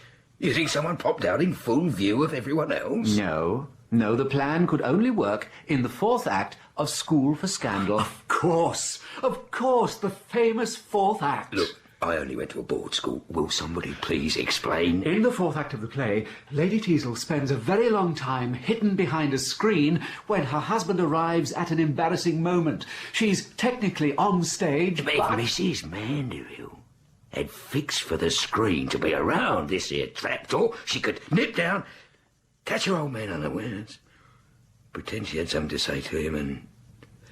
Oh. Yes, and that was Mrs. Mandeville's alibi. I think I'd better go and have a word with Mrs. Mandeville.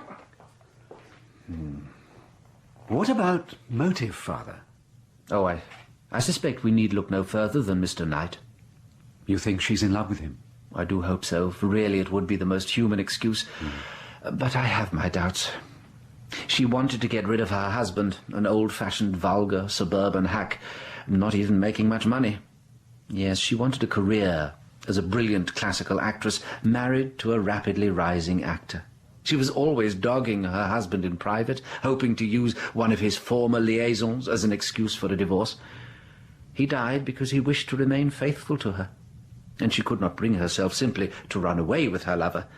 Her ladylike values demanded respectability, and she was prepared to kill for it.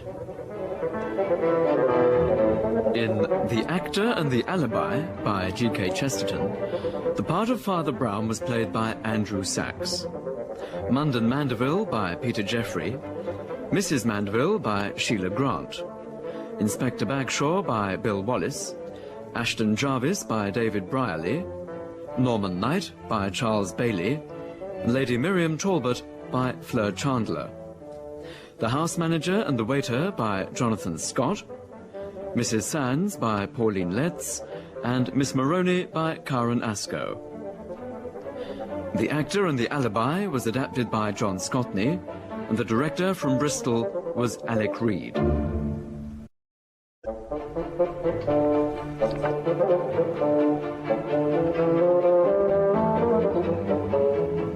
We present The Curse of the Golden Cross, adapted by John Scotney, with Andrew Sachs as Father Brown. 620 miles yesterday. I was nowhere near it. Me neither. How about you, Professor? I beg your pardon? What is this? Oh, well, surely you know, Professor. Each day they run a kind of sweepstake on how far the ship has travelled. What a curious notion. Some people will gamble on anything. Hey, look who's coming up for air. Poor old Father Brown. Oh, he sure looks one very sick priest. Father Brown, how are you feeling today? Oh, not very well, I'm afraid, Lady Diana. Oh, my poor fellow. Do sit down. Yes, thank you, I will. Father Brown. Oh, yes. Avoid jam. I beg your pardon, Lady Diana. Avoid jam, especially strawberry jam. That's the answer. I always do, and I'm never seasick. Except, curiously, once on a Nile steamer. But that could have been the pickled octopus. It tasted awfully funny, I remember. Pickled...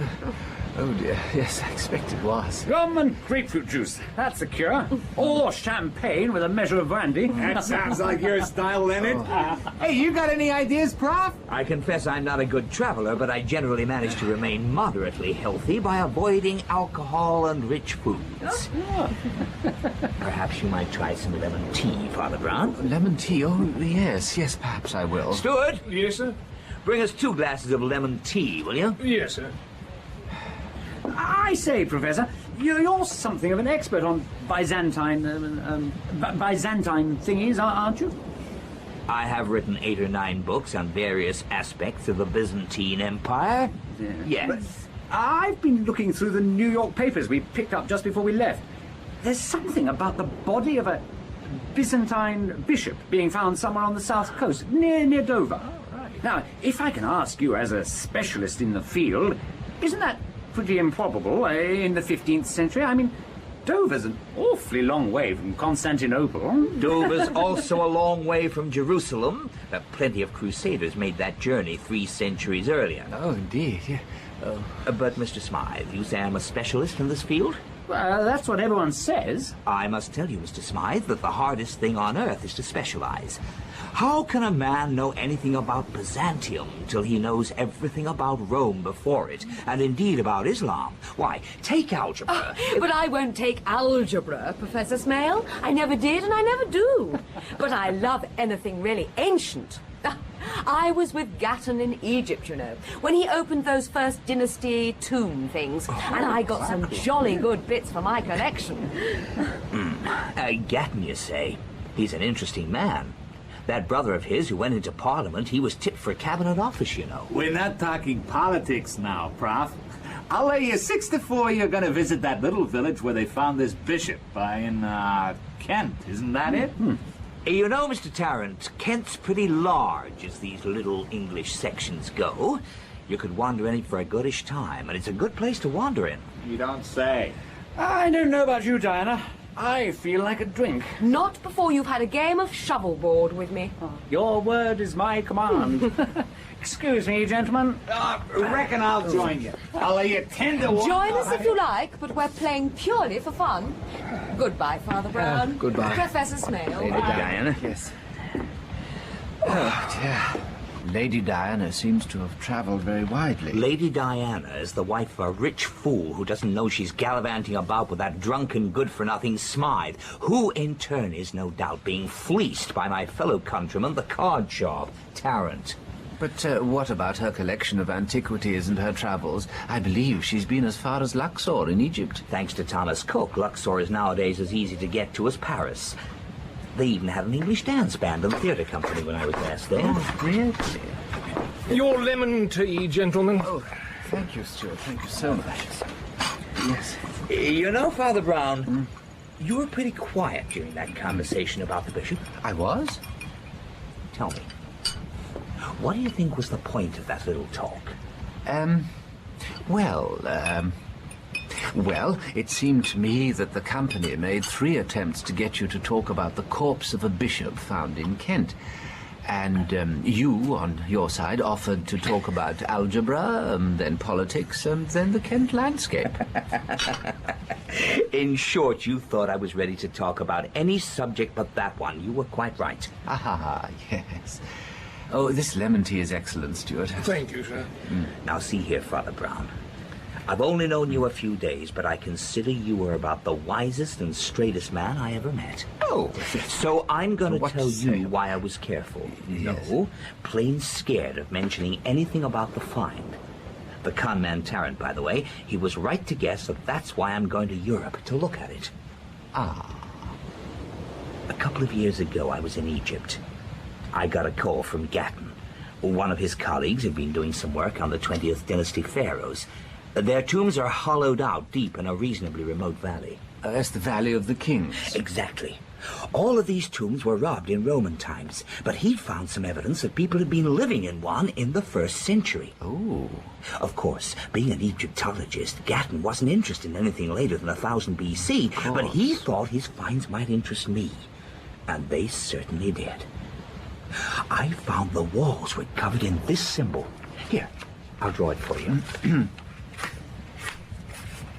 Oh, yes. There. Ah, yes, yes. It's the ichthus, the fish, the early symbol for Christ. Yes, Father Brown. I believe that this tomb was used by the earliest Christian groups in Egypt to escape persecution, just like the catacombs in Rome. Only the catacombs were used as a refuge for the 3rd century persecution of Diocletian. These dated from Nero's persecution, only 20 or 30 years after Christ's death. Good heavens. I made my way along a maze of subterranean passages which led to a heap of broken vessels. Buried under this heap, I found a small gold cross. On the back was the same realistic fish design. Ah. Father Brown, I realized with awe that I was holding probably the earliest known item of Christian regalia, a cross that for all I knew might have belonged to St. Paul himself. Then the nightmare began. How do you mean? I started back. Everyone walking along stone passages knows what it is to be followed by phantom feet. The echo of one's own steps flapping along behind. The echo didn't worry me until I stopped to examine one of the painted figures on the wall and found the other feet did not stop.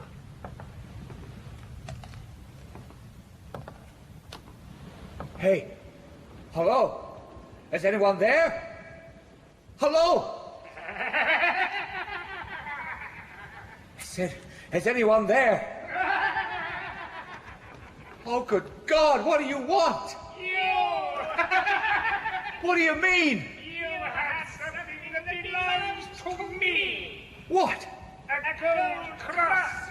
What do you mean it belongs to you? It belongs to me. It would be better for you to return it. I'm pretty unsuperstitious, Father Brown, but I confess I got scared. I began to run. Get away, Professor. Then we came to a long, straight passage. I could just make out a shape at the end. Stop there. I can see you. I warn you. I got a gun. No! I said stop. Stop or I shoot. Very well. The bullet bounced off the wall by my head. That must have been frightening. Strangely enough, I was reassured. At least I knew my pursuer was human. Ghosts, I imagine, don't carry modern firearms. Anyway, eventually I got out and made as much speed as I could back to my hotel in Luxor. Next day, a note arrived. I've got it here. The cross is mine. I found it, but I was with another and could not remove it. When I came back yesterday to retrieve it, I found you had stolen it some minutes before. Return it to the place you found it, or you will die. Over the last couple of years, I've received several similar messages. Your tea's cold, sir. Would you like some more? No, thanks. Oh, well, I will. And could I have some chicken sandwiches, Stuart? Do you know, I'm beginning to feel better. Yes, sir. I'll go and get them now. Thank you so much, yes. Professor Smale, it's a disturbing story. But, what has it to do with the find in Kent? The vicar at Dulham is something of an amateur archaeologist. Apparently, he met me at a conference some years back. He wrote to me to say that the bishop seemed to have a similar cross with him. Good Lord. It's perfectly understandable. In the early 15th century, the Byzantine emperors were hard-pressed by the Turks. They sent several embassies to Europe. The cross might have been a gift to Henry V. It wasn't long after Agincourt, and he was reckoned to be the best soldier in Europe. You kept changing the subject over the bishop because you suspect one of our fellow passengers is your mysterious enemy? I know it. This note arrived in my cabin this morning. You'll see the handwriting's the same. Ah, yes, I see what you mean. The cross in Kent is mine by rights. Touch it and you die. Seems to have a rather dramatic turn of phrase. Have you any idea who it might be? It could be anyone on board. He may be me. He may be anyone else. You're the only man I feel sure is not my enemy. Well, oddly enough, I'm not. No. Yeah, but the man, the person threatening you, might try to arrive at the village before you and impersonate you. I hope my plan should take care of that. Your plan? I've telegraphed ahead for a fast automobile and a driver to be waiting for me at Southampton.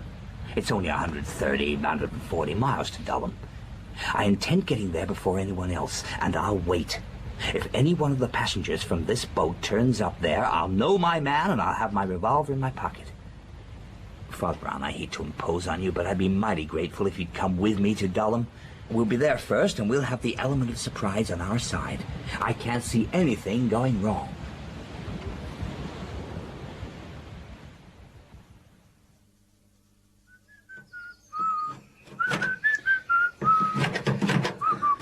What in heaven's name is wrong with this automobile, driver?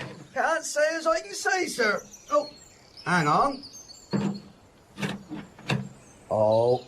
Oh dear, oh dear, oh dear. Oh dear. Worse than I thought, sir. Can't fix it on my own, I'm afraid. Damned automobiles. We've been here an hour and 3/4. I wonder where the devil the nearest railroad station is. I say, can you hear? Yes, it sounds like another motor car. Oh, yes, look, I say, stop! Hey! Stop, please! Stop! Thank you! Come here, Thank old you. chap! Yes. I say! Father Brown and Professor Smale! Mr. Smythe, Lady Diana, this is very fortunate. What are you doing in these parts, Smythe? My dear Professor, your Byzantine bishop was simply too exciting to be missed. We simply had to come along. Anything we can do to help, driver? Best thing I can ask you to do, sir, is telephone this number. They'll send someone to tow us into Dover. Will do, old man, will do. Now, Professor Smale, Father Brown, unless you want to walk the rest of the way, you'd better hop in. There's plenty of room. Oh, thank you so much. You come too, Professor. You must tell us all about this bishop, this discovery at Dulham. Oh, very well.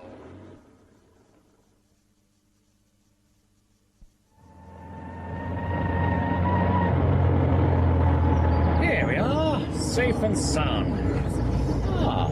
This looks like the church. Look at that. There's a telegraph office by the little station. Excuse me, I'll just go and telegraph the motor car company about the breakdown. I won't be long.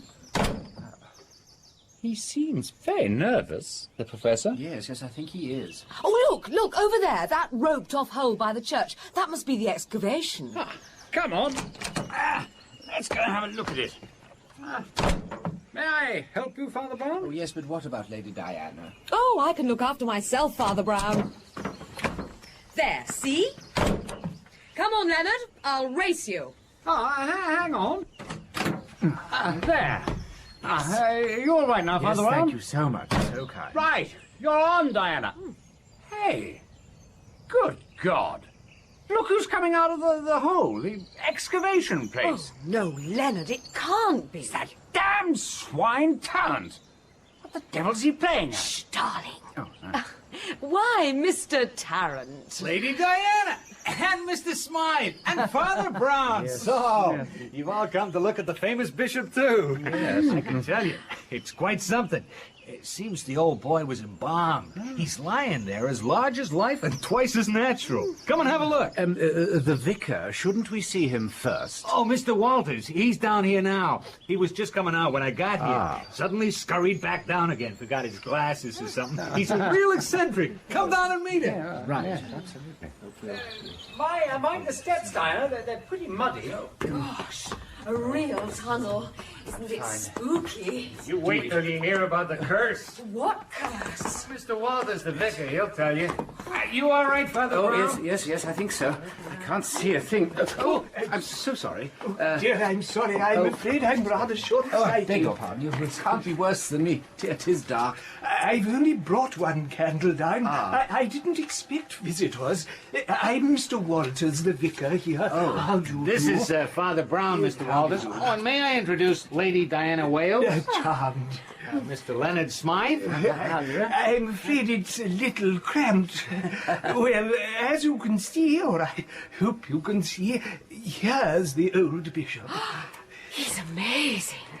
He looks almost alive. This. Yes, apparently the Byzantines had brought the craft of embalming to an almost modern level. Can I have a closer No, look? I beg you.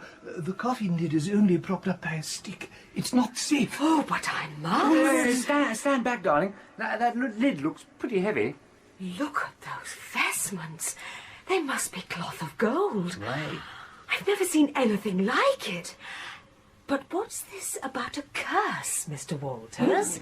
Briefly, it seems that one Guy of Geyzors was lord of the manor here when the bishop passed through. Yes. Guy, who was something of a ruffian, attacked him and mortally injuring the old bishop, robbed him of all he had, including this gold cross. Wow. But before he died, the bishop proclaimed a curse on Guy and all others who should desecrate the sacred relic. And did he die? Yes. Guy died horribly of the plague a few months later, but not before he had disposed of the cross to a Jewish moneylender. You're going to tell us something horrible happened to the Jew? Yes, but first, Guy's son, who had become a monk, perhaps because he was disgusted by his father's banditry, made the Jew hand the cross back. And how did he do that? Apparently the Jew was his vassal. Oh? Yes, but you said something about the Jew dying a horrible death. Oh, yes, by that time the Jew also had the plague, and he too died. The son returned the cross to the tomb, and to stop anyone touching it, added his own curse to that of the bishop, that anyone who so much as lays a finger on it will also be accursed. And here I am, holding it in my hand. Hello? Who's there? Hello? Hello? Who's there? What, Professor? What are you doing? When I heard voices, I thought someone was robbing the tomb. Well, you can put the revolver away, Prof. It's only us. Tarrant, are you here too? Sure am. Came on the railroad. I was the first one here. What kept you, Professor? I went to look for the vicar. Oh, well, he's here. Who is this person? This is Professor Smale, Mr. Walters. I don't believe I've had the pleasure. Say, don't I know you from somewhere? Quite possibly, Professor. I've certainly been expecting you. If you'd care to come over here, I can show you the cross. This way. Sorry. Sorry. My eyes aren't used to the light yet. Over here by the bishop. I'm afraid there's only the one candle. Over here. Hang on. Don't all crowd round. What happened? I couldn't quite see. One of us, my God, it could have been me, must have caught the stick propping the lid up. Oh my God. Come on, let's try and get the lid up. Right here. This is terrible. I must get help. Come on. I think we've got it up enough, Mr. Smythe. Will you put him out? Of course. Yes. There. All right. All right. Yes. You better be carried up into the air. I reckon there's a chance for him. Hey, give me a hand. We'll carry him out. Okay. Yeah, that's right. Right. Watch it. Gently does it. Yes. Careful now. Careful. There. Put him down. Put gently. That's it. Under. Yeah. He isn't dead, but I think it's pretty bad. Yes. Mr. Smythe, would you go and get help in your motor car? Bring a doctor? But hasn't the vicar gone? Yes, well, I think you should go as well. Yes, Come on, Diana. Don't argue. We'll be as quick as we can. Thank you so much. Well, I've done what I can for him. Yes, it's very professional, Mr. Tarrant. You obviously know what you're doing. My business, you have to know a bit about this sort of thing. I guess you must have realized I'm not what I seem. Well, I thought of it about halfway through the voyage. I imagine you're a detective employed by Lady Diana's husband to follow her and Smythe. Are you? Sure thing, Father Brown. Yes. That's why I came here. Well, not to see the mummy. I came because I heard they were coming here. The lovebirds.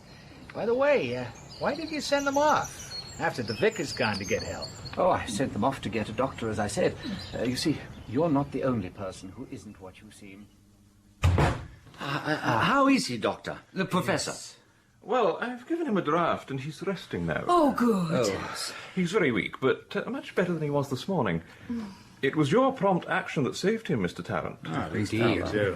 Now, if you'll excuse me, I must get back. I'll come again tomorrow. You're all staying here at the inn? Yes, we thought it best, just for a day or so, until we're sure about Professor Smale's condition. Well, you'll find it a pleasant enough place. If you can enjoy yourselves in the circumstances, there are some excellent walks by the cliffs. Oh, thank you. Oh, good evening. Good evening, Doctor. Thank you so much. I don't think we shall be walking by the cliffs again. Not after what we found there just now. What do you mean? It's the bishop's curse. It's taken the vicar just as it did the professor. What in the world has happened now? Mr. Walters, the vicar, has committed suicide. I don't believe We've just found his black hat and clothes by the cliff top. He appears to have jumped into the sea. I suppose the shock of what he did unhinged him. In fact, I was just going to telephone the police to tell them of the vicar's death. I already have telephoned them about the vicar's death. I expect they'll be here soon. What? Well, how did you know? Well, when? About an hour ago, Mr. Smythe, as soon as I felt able to leave the professor's bedside. But we've only just... How do you mean? Well, Lady Diana, you've travelled to the ends of the earth in search of ancient history, but what do you know about our own history? The men who built your own parish churches, framed our laws, gave their names to our towns. Now, I don't claim to know that much myself, but I do know that no Jew could have been the vassal of a feudal lord. They were all directly under the king. And in any case, in the early 15th century, there were no Jewish moneylenders in England. The Jews had all been expelled 100 years before by Edward I. You mean the story of the curse wasn't true? Indeed, I do mean that. It had nothing to do with the Middle Ages. It was made up by somebody whose notions of medieval life came from novels and melodramas. It was probably invented on the spur of the moment.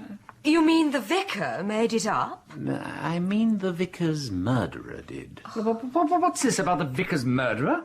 I mean, how do you know he was murdered? Can't even be completely sure he's dead. We haven't seen the body. But you have seen his body. Dressed in the bishop's golden robes and lit by a single candle. And you've seen his murderer. Spinning us a romantic tale about a curse before dashing off and abandoning his stolen clothes on the cliff top. Indeed so. My God. Do you mean the corpse was actually the dead vicar and the man we talked to was his murderer? Yes. It sure was good of you to come to my lecture, Father Brown. Not at all, not at all. It was extremely enlightening. In fact, I'm surprised you gave it, only 6 weeks after what happened to you. Oh, one has one's duty to one's students. Do you think he'll hang? No, no. No, he's clearly a monomaniac, completely insane. How did you realize it was him? Well, I'm rather short-sighted, but like you, I thought I recognized him. And then it occurred to me that it isn't uncommon for actors to take jobs as ship's stewards between engagements. And you had mentioned there was a company of actors in Luxor when you were last there? Yeah. Which was why he was able to impersonate the vicar so effectively. Yes, and also perhaps explains the melodramatic quality of the notes. But why do you think he killed the vicar? Ah, I thought of that when he didn't seem to recognize you. If you remember, the steward wasn't present when you told me on board the ship. Do you remember that the vicar knew you by sight? Oh. Well, perhaps when he came to the village, he pretended to be you, and when Walters, the real vicar, realized he was fake, the steward simply killed him. Poor fellow. Oh, and by the way, embalming was pretty rare in the 15th century, and there's no way the body would have been in that state of preservation. Oh, really? So the card sharp was not a card sharp, the vicar wasn't a vicar, the mummy wasn't a mummy, and the medieval legend wasn't a medieval legend. Perhaps it's as well there are some eternal verities. Yes. Do you know, I think I'm beginning to understand something. Something I never understood before. Oh? So the steward was mad. He was obsessed with one thing. Why should I worry because one madman among a million sane men leagued in a great society against him chooses to brag of pursuing me to death? The man who drew those fishes, the secret symbol of Christ, in the dark catacomb, he was pursued and persecuted too. He had his obsession, and the whole of supposedly sane society was against him, not in the dark tunnels, but ranged in ranks in the daylight, and owning all the earth and commanding all the armies and crowds. Yes, yes. The fish was driven underground. Will, I fear, be driven underground again, but it will come out into the daylight once more. As St. Anthony of Padua remarked, it is only fishes who survive the deluge. In The Curse of the Golden Cross by G.K. Chesterton, the part of Father Brown was played by Andrew Sachs, Professor Smale by Tim Reynolds, Mr. Tarrant by Peter Marinka, Lady Diana Wales by Natasha Pine, Leonard Smythe by Peter Wickham, the steward, the vicar, and the voice by Terry O'Brien, the driver by Jonathan Taffler, and the doctor by Eric Stovell. The Curse of the Golden Cross was adapted by John Scotney, and the director from Bristol was Alec Reed.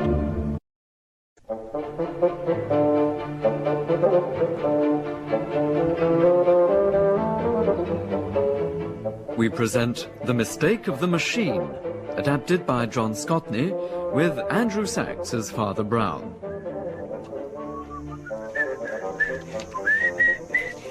Hey, what in tarnation? Where's my flashlight? Hey, who's there? Hey, you, come here, come here. Now, stop. No, leave me, please. Oh, why? Now, come here now. I got a gun, I don't mind using it. No, don't shoot me, I didn't. Oh, Jesus. Oh, well, I just wonder where you're running from, friend. At this time of night, too. That's it. Now, slowly does it. Into the light of my flashlight here. Let's have a look at you. Look, don't. Keep your hands high. See, you sure are one very unlucky Irishman to run into me this time of night. Who the devil are you? The name's Greywood Usher. I'm governor of the jail here.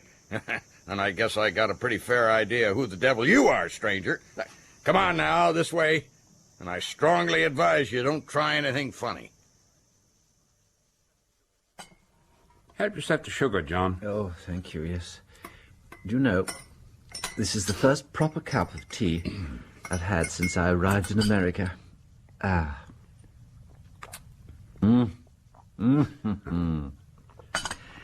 Well, it's good to see you again, old friend.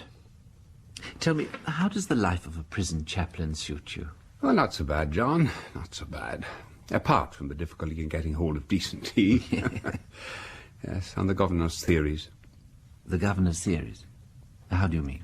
Oh, he's a decent enough body, sure enough. Fellow named of Greywood Usher.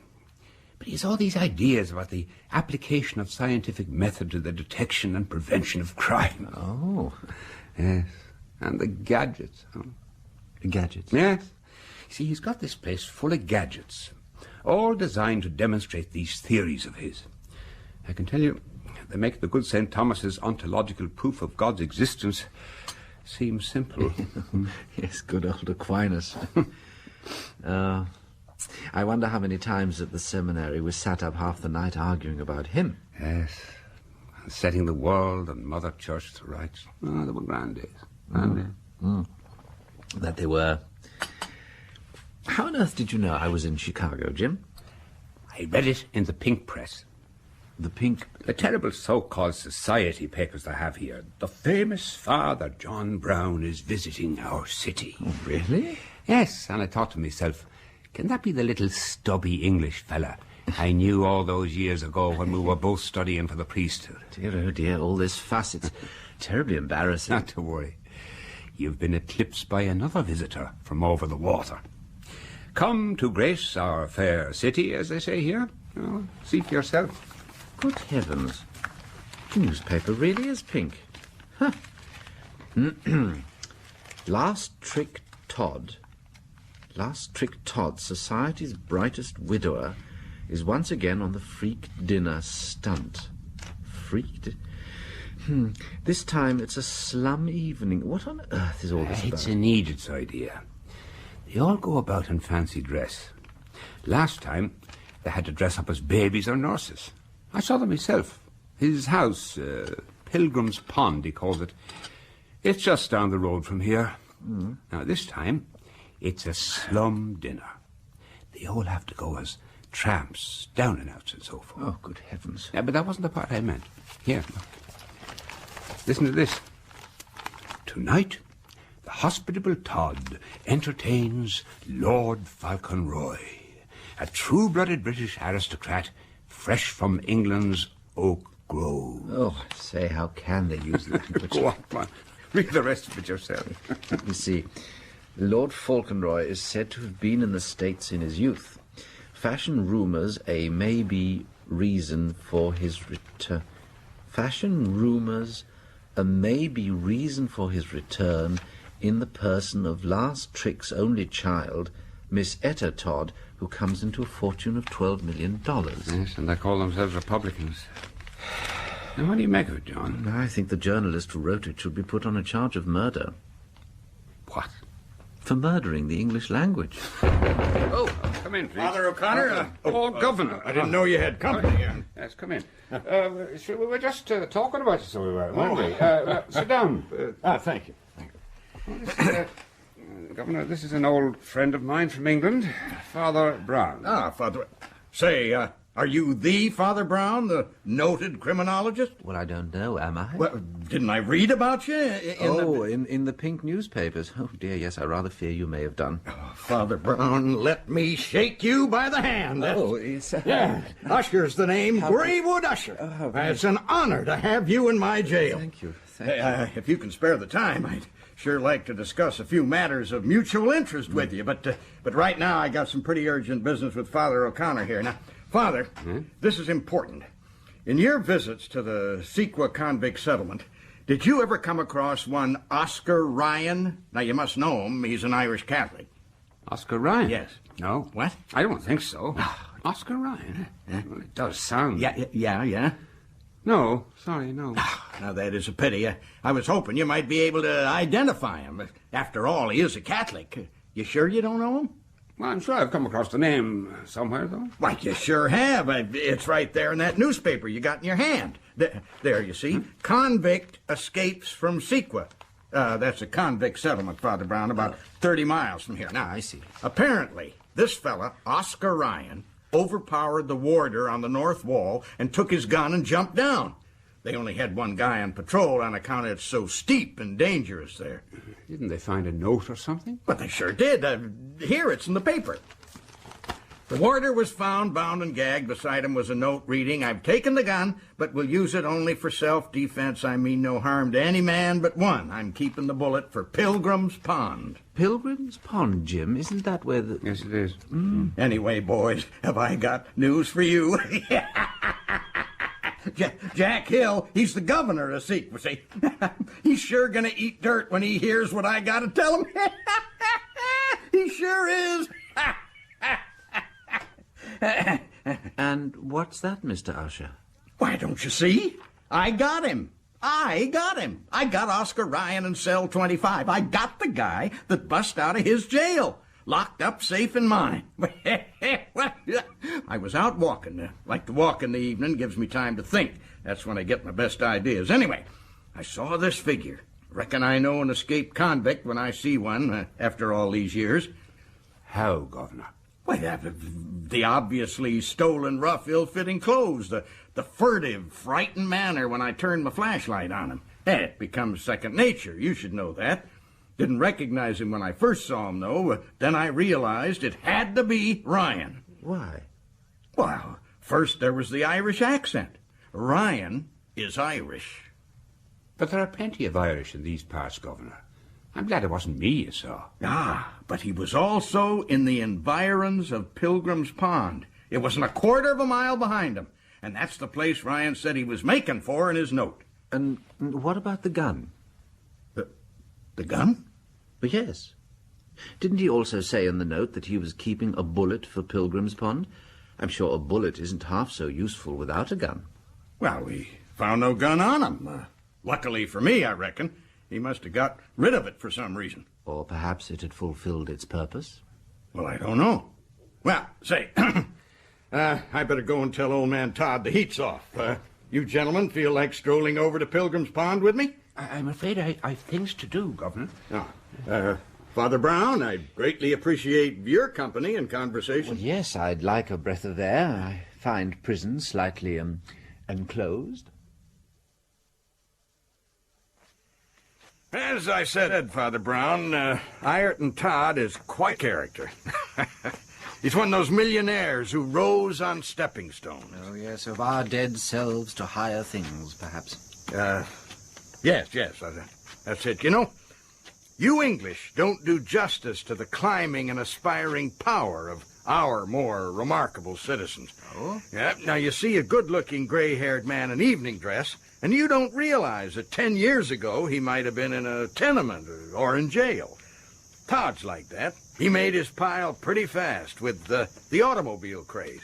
10 years ago, he was nothing. You see, I looked him up in our records. I'm proud of our record system. Mm-hmm. I invented it myself. Oh. Yes, and I got the jackpot. Seems his little daughter, Etta, had a childhood sweetheart, an Irish laborer. And when old man Todd got rich, he threw this Irish fella out on his ear. Now, you know what his name was? No, I can't say that I do. Ryan O'Shea. Remind you of anything, Ryan O'Shea? Well, it sounds rather like Oscar Ryan reversed. Father Brown, I can see your reputation's deserved. Now it all makes sense, you see. O'Shea, or Ryan, goes to the bad. He's jailed for 5 years.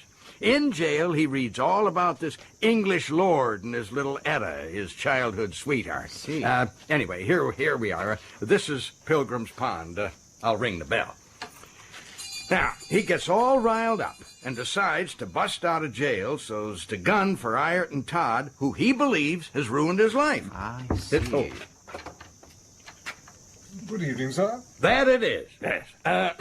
I'm Governor Usher from the penitentiary. I'd like to speak to Mr. Todd. I'm afraid Mr. Todd is out, sir. Out? Well, I thought he was having a party. One of the guests has gone missing, sir.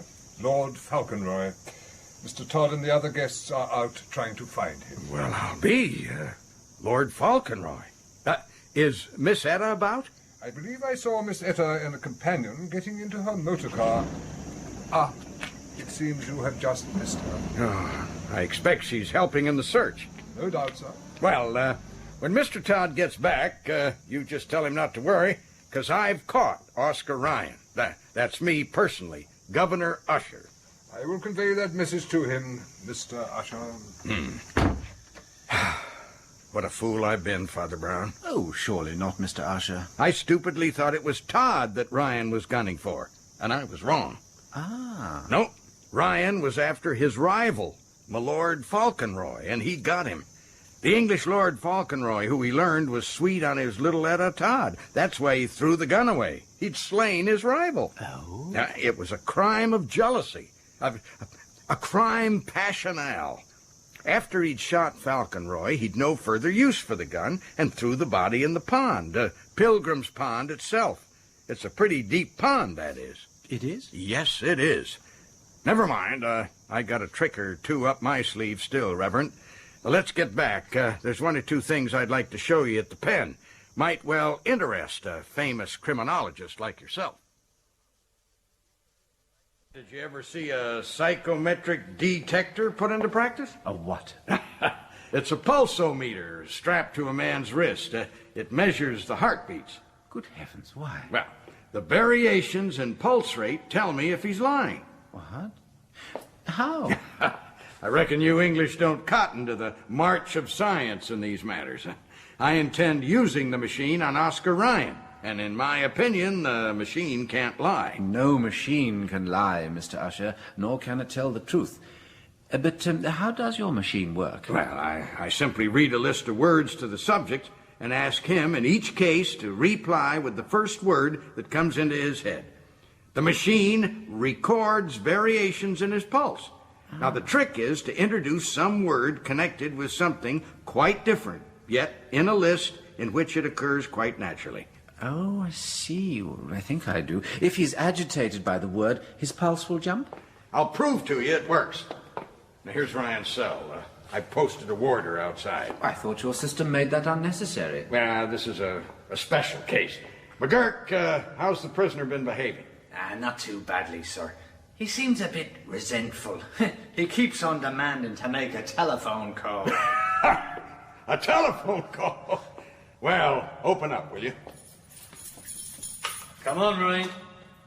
Come on, out you come. There's the governor to see you. All right. Look, I can't stick this much more. If you want to know all about... Address the governor as sir. Oh, very well. Sir! Brother Doyle!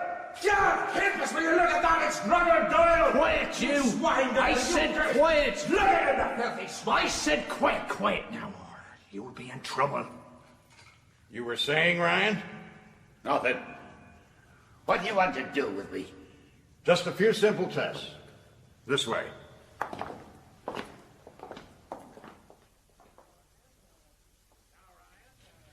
Now, Ryan, I'm going to say some words to you, and I want you to reply with the first thing that comes into your head. Very well. Right. Bird. Brain. Oh. Robin. Good fellow. Owl. Waverley Pen. What? No, it's an advertisement on the railway. They come as a boon and a blessing to men, the Pickwick, the Owl, and the Waverley Pen. Oh. Wren. Jenny. Falcon. What? What did you say? Falcon, I said, Mr. Ryan. Falcon. As in falconery. Falconer. Canary. Yellow. All right. That'll do. And my telephone call. McGurk. Sir. Take the prisoner to a telephone. Yes, sir. Oh, and McGurk, give me your notepad. Oh, yes. Here it is. All right. Now look this up in the files and call me. Yes. Yeah, I understand. Come this way, you.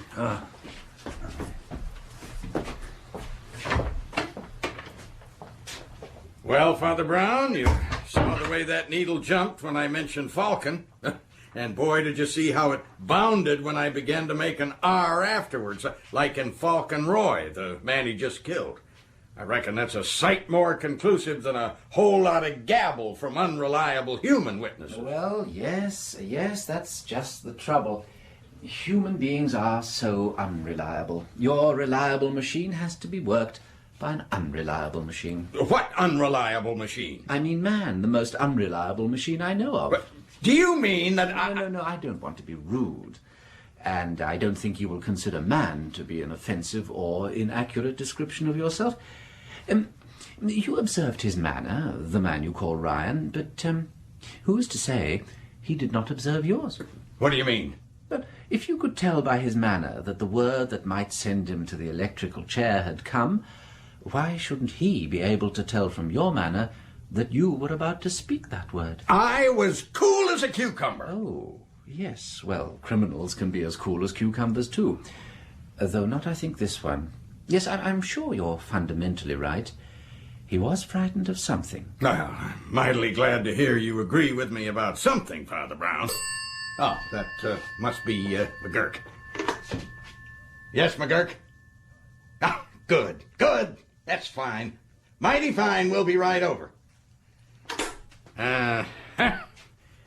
I asked McGurk to check the files on Drugger Doyle. You recall the name the other prisoner called out when he saw Ryan? Yes, Drugger Doyle. It seemed to produce a sort of reticence in him. Yeah, well, it seems like McGurk's found something. Doyle, William Michael, origin unknown, Query, Ireland. There, you see? Nickname Drugger Doyle. Yes, why was that, Mr. McGurk? Well, it seems it was to do with his modus operandi, Father. Apparently he was a handsome, well-bred seaman buck. Well, that fits our man, anyhow. Oh, that it does, sir. He used to make himself agreeable to barmaids and shop girls, that sort of poor, silly creature, and trick them out of their money. Oh, he was a species of grafter. Sometimes, though, he went a great deal farther, and they were found drugged with cigarettes or chocolates, and all their property, everything they had, was missing. Hence the nickname. Ah, yes, sir. By then, though, he'd moved on to a bigger game. The spoiled daughters of the rich. You know the sort. Rich little darlings whose parents can't refuse them anything, and Dirk, I'll have none of your socialism here. Oh, sorry, sir, sorry. Anyhow, he was sent down several times, never got too long a sentence. Then one day, he overdid the dose. One of his victims was found dead, and Doyle disappeared from Chicago. What a mean, depraved creature this Doyle sounds. Sure does, Father. Well, with this against him, he'll be lucky to escape the chair. Even if we don't find Falcon. Sir, it says here that a character answering Doyle's description later turned up in New York, suspected of defrauding a wealthy widow out of over $1 million. Then he disappeared. That was 1908, sir. 5 years ago, just about the time Ryan was put away. I reckon my machine and my record system have just about done for Ryan. Ryan equals Doyle equals the electric hot seat. What your methods have done for Mr. Ryan, whoever he may be, is save him from the electric chair. Mr. Usher, you've proved that Drugger Doyle, the wanted murderer, couldn't possibly be your Mr. Ryan. How do you mean, Father? Why, bless us all, because Oscar Ryan is unlikely to be guilty of all these mean, cowardly acts. Mr. McGurk here tells us that Drugger Doyle spent years wheedling small sums out of needy young girls. Oh, that's right, sir. Yes, and that he drugged and cheated and lied? Yes. Now, is that the kind of man who would dare to attack an armed warder, though unarmed himself? Well, Would he leap down from a high wall at considerable risk to his life? Would a man whose whole life is deception and lies leave a note to the police telling them where to look for him? You mean the message about Pilgrim's Pond? Yes. Doyle would only have said he was going to Pilgrim's Pond if he had no intention of going near the place. Saints alive, the two men's characters are utterly different. Drugger Doyle would never risk his life and his freedom to carry out an act of vengeance. So the man I've got isn't Drugger Doyle? No, that's not what I said. I said Oscar Ryan isn't your man. Well, then what... Saving your cloth, Father, what in hell do you mean? You remember? Your prisoner made a telephone call, and unless I'm very much mistaken, he's already got his response. Who is it? Come in. It's only me, Governor. Father O'Connor, I'm extremely busy. Well, now, I'm truly sorry, Governor, but I've someone here who insists on seeing. Yes, I do. Now, see here... Don't you talk to Governor Russia like that. Father O'Connor, I fully appreciate that as a priest, it is your duty to tend to tramps and hobos or whatever kind of down and out this fella is, but... Are you, Usher, the idiot that came to my house? What? See here, Usher. You leave go of my guest. Keep him here for a split instant longer, and you'll feel pretty mean. I reckon I'm not a man with no pull. Who is this hobo? Is the cosmos cracked or something? Now, see here, Usher, I won't... Who the hell are you, you bum? The gentleman's name is Mr. Todd, Mr. Ireton Todd. I fear you don't read the society papers properly, Mr. Usher. Remember, there's been a slum dinner at Pilgrim's Pond tonight, and one of the guests disappeared. Mr. Todd is a good host. He's come to collect his guest without even pausing to take off his slum fancy dress. Oh, wait a minute. What guest do you mean? Why, Lord Falconroy, of course. Didn't my butler tell you? Lord Falconroy? Yes. Mr. Todd, I apologize that I didn't recognize you, but I've got to tell you that I'm sorry to say that your guest, Lord Falconroy, is dead. Dead? The man's mad. See here, you. Lord Falconroy telephoned me not 10 minutes ago. I think, Mr. Usher, that Lord Falconroy is not dead. I think I understand you, John. He is, in fact, gentlemen, in cell number 25. Thank you. Someone's making sense at last. Cell 25. I'll go and collect him myself. Hold on there. Are you saying that the man in rags I caught was Lord Falconroy? That's right. Dressed in his fancy dress costume for the slum dinner. You said your machine couldn't make a mistake, and in one sense it didn't. But the other machine did, the machine that worked it. You assumed that the man in rags jumped at the name of Lord Falconroy because he was Lord Falconroy's murderer. He jumped at the name because he himself was Lord Falconroy. Then why the blazes didn't he say so? Well, perhaps he felt his flight and panic were hardly patrician. Yes, perhaps in his terror he was glad to escape from the avenging arm of Oscar Ryan into the comparative security of a prison cell. I suspect he was just going to tell you who he really was when that fellow in the other cell opposite saw him and found another name for him. You mean you... Now, wait here. The man I caught really is Drugger Doyle? Lord Falconroy is Drugger Doyle? It seems a strong possibility. Yes, I think it is probable that Lord Falconroy and Drugger Doyle are one and the same. Oh, I've no idea what you lunatics are talking about. But I demand that you release my guest immediately. No, Mr. Todd, I will not release Lord Falconroy. I'm holding him pending investigation of a murder that occurred in... you got the file there, McGurk? Yes, sir, here. Thank you. In 1905 in the state of Illinois under his then alias of Drugger Doyle. You'll answer to this, Usher. I'm quite prepared to do that, Mr. Todd. Mr. Todd, have you informed the police that your daughter is missing? How the hell did... No, sir, I have not. My daughter is a very independent young lady. She frequently goes off without telling me. She can look after herself. She'll be back tomorrow. I see. And were any of the guests at your slum dinner dressed as convicts, may I ask? Yes, it was my daughter's show. She had quite a few of her friends dressed like that. Look, I've had enough of this nonsense. I'll be round to see Falconroy in the morning with my lawyers. Good night. Well, I shall be quite surprised tomorrow if the pink papers don't report something like astounding elopement of escaped convict with heiress, her childhood sweetheart. Well, I'll be. I guess Etta arranged this whole freak dinner just to cover her getaway with Ryan. But why did Ryan want to kill Falconroy? Well, it's all in the files, sir.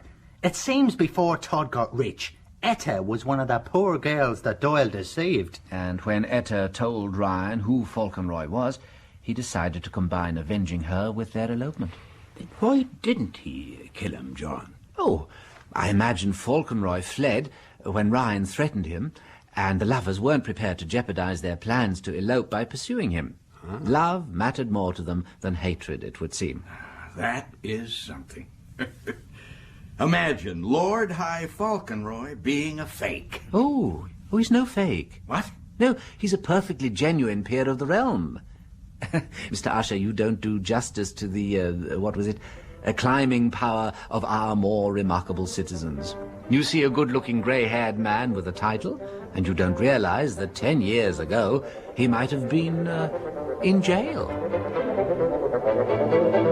In The Mistake of the Machine, by G.K. Chesterton, the part of Father Brown was played by Andrew Sachs. O'Connor by T.P. McKenna, McGurk by Billy Boyle, Usher by Don Fellows, The Prisoner by Brian Haynes, Todd by Ed Bishop, The Butler by Manning Wilson, and The Convict by Stuart Organ. The Mistake of the Machine was adapted by John Scotney, and the director from Bristol was Alec Reed. The Father Brown Stories by G.K. Chesterton.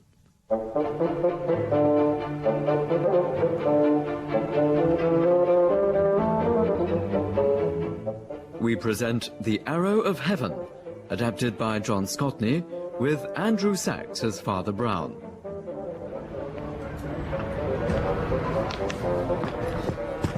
The items on this list are all items prohibited from being imported into the United States of America. You got any of these? Oh, may I see? No. Oh, good heavens, no. No. Good. Anything to declare? No, I don't think so. Oh, thank you. I hope you've got your umbrella. Your famous umbrella?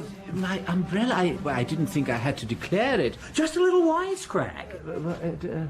A joke, Father Brown, a joke? Oh, but you know my name, but I've never been here before. Know your name, Father Brown? Well, I reckon just about everyone in little old New York's heard of your exploits. Really? Father Brown.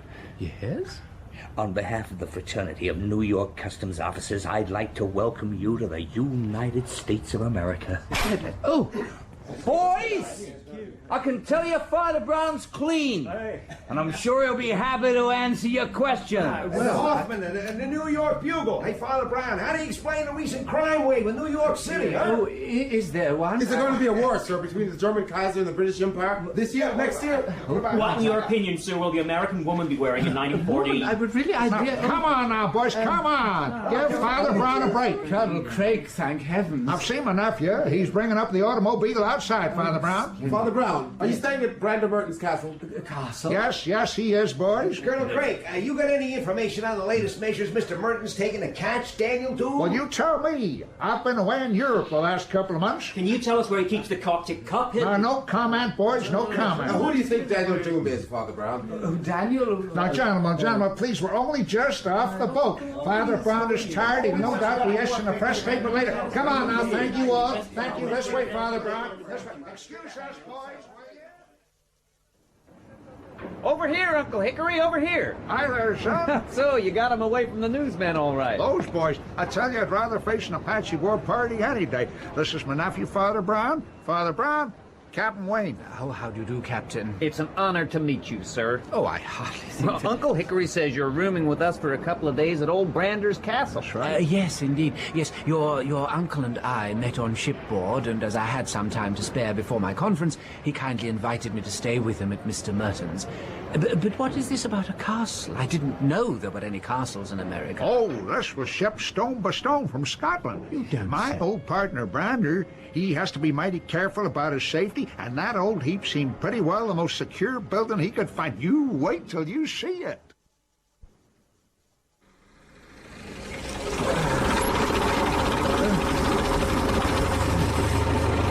Well, now, we'll stop a minute or two here at Mason's Hollow. Oh, at last. I thought we were never going to stop. Well, we've hardly come any distance. Mason's Hollow is only 50 miles from Manhattan itself. Father Brown, my nephew's an aviator. His ideas and distance are based on flying. He considers it soon. Them machines will be as common in the United States as automobiles are now. Oh, really? That is fascinating. Excuse me asking, Captain Wayne, but why do you call your uncle Hickory? That was a nickname I picked up in the old days. Oh, my uncle's kind of a modest man, Father Brown, but I can tell you, Hickory Craik was one of the most famous Indian scouts in the old frontier days. Oh, He's shucks. something of a living legend. That was before he quit to start trading with old Merton. My nephew exaggerates, Father. Mind you, it's true I did have quite a lot to do with the engines. Fact in the end is, that's why I resigned. I got to like the engines a whole lot better than the guys who were destroying their way of life in the name of progress. Oh, yes, well, I can understand your point of view, Colonel. There was something else I wanted to ask you, if you don't mind. Fire away. What is all this business about Daniel Doom and the Coptic Cup? Is that a horse race? Oh, no, sir, it's not. No, sirree. The Coptic Cup is a sort of chalice, I suppose you'd call it, set with uncut precious stones of various kinds. It goes back certainly before the time of Mohammed. It's led to the death of 2 millionaires who owned it. Oh, Oh, I see. And Mr. Merton is the third owner. Is that why he fears for his safety? Well, that's one reason. Though anyone in his possession has to be careful. If you ask me, it's the main reason. The first victim was Titus P. Tramp, the Copper King. Seems it was sort of an heirloom in his family. He got these threatening letters from someone calling himself Daniel Doom. Then one day he was found with his head in his own lily pond. Goodness The cup it was in a bank vault went with the rest of the property to a cousin of his called Brian Horde. My goodness. And he too got letters signed Daniel Doom? He sure did. One day he was found lying at the foot of a cliff outside his seaside residence, buried dead. Oh, man. But the strange thing was the intruder, Daniel Doom or whoever he was, went out of his way to destroy an enormous number of papers, set fire to them, stocks, bonds, that kind of stuff. It left Horde's affairs in a hell of a mess. Horde's widow had to sell the cup to sort out her financial problems. I see, and Mr. Merton bought it, yes. Has he also had threatening letters? I imagine he has. Oh, I'm pretty sure of it. Brander keeps himself to himself these days. No one but his secretary sees his letters. But I've seen him real upset and annoyed with letters. Letters he tore up before the secretary saw them. Hey, let's get out of here. See who's coming out of that drugstore? It's that son of a bitch, Dragey. Too late. He's seen us. Well, hi there, Colonel Craig, Captain Wayne. Hello. I'm real glad to see you two.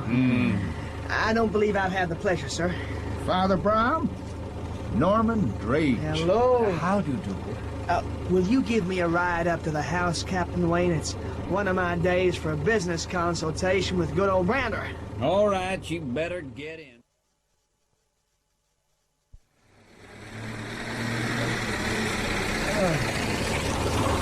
Well, here we are. We have to stop here by the outer wall. Oh, heavens. Oh, dear, what a grim sight. That's Brander's private secretary's idea, John Wendell. He got that set up. It goes right round the grounds with just that one locked door, and that's armor-plated. The walls capped with steel. You can run a powerful electric current right through it. Good heavens. Yeah. When you get to the castle itself, you have to enter by an enclosed elevator. Having second thoughts about staying with Brander, Father Brown? Oh, far from it, Mr. Drage. It is my duty to visit prisoners and all miserable men in captivity. I know what you mean. Brander and me, we used to take our wagons deep into the heart of renegade territory, and he never worried. And now he's as scary as a jackrabbit. And what's the use of all these fortifications? You can't defend against the unexpected. Why, I remember once at Fort Bowie, I was there with Brander, a solitary Apache came up, one half-naked brave with just a little knife under the barrels of 50 carbines, yet he killed a trooper right up on the parapet. What happened? He threw it, quick as a flash. He threw that darn knife. Oh, hey, they've spotted us. They're opening the gates. Come on, let's get inside. It's very kind of you to have me as your guest, Mr. Merton. Not at all. In fact, I'd be glad of your advice. Hickory tells me you've got a pretty sharp reputation with regard to the criminal element, shall we say. Oh, hardly, I'm afraid. I'd be very glad if you'd join me for luncheon. And afterwards, I'd be grateful if you'd have a talk with me in private. When am I free this afternoon, John? At 3:30, sir, just after you finish. 3:30 it is, then. Now, if you'll excuse me, I have some private business to discuss with Drage here. You better come on through, Drage. I assume you won't be staying to lunch. I know how much you'd like me to, Brander, but no, I won't. Thank you. I'll leave you with my secretary, Father Brown, while I get this over with. Oh, thank you so much. Come on, Drage. Excuse me, gentlemen. Yes, goodbye. I'm very proud to have met you, sir. I've heard a lot about your reputation Oh, no, as a... please don't mention my reputation, Mr. Wendell. I feel as though I'm some sort of exhibit in a museum. Oh, as you wish, sir. Lunch is at 1 sharp. Mr. Merton likes his guests to be punctual for meals, I should warn you. Oh. After lunch, he generally spends an hour or so with his lawyer. Then I go through the afternoon's program with him. After that, I leave him alone for 15 minutes. He insists I do that each day at 3:15. Oh, excuse me. Harris? Yes, sir? Harris, Father Brown has an appointment with Mr. Merton at 3:30. Yes, sir. Harris is Mr. Merton's private bodyguard. He tries to make sure the boss is never left alone with strangers. Really? Or alone at all, really. But you said he is alone at 3:15 each day. Ah, yes, for a quarter of an hour out of each 24 hours. That is all the real solitude he has. Oh. And that he insists on, and for a very curious reason. Yes. The Coptic cup is hidden somewhere in that room. None of us knows where, but every day he takes it out and worships it, you might say, alone. Oh, dear, but isn't that dangerous? Is there a window? I don't know about these things, but surely someone knowing his habits with a rifle... Oh, might... no, there's no window, only a skylight, and that's the only door with Harris on the other side. You've seen the other precautions. The doors are all kept locked, and here's the switch to turn on the electrocuting current round the walls. Oh. And, of course, we're all armed. Oh.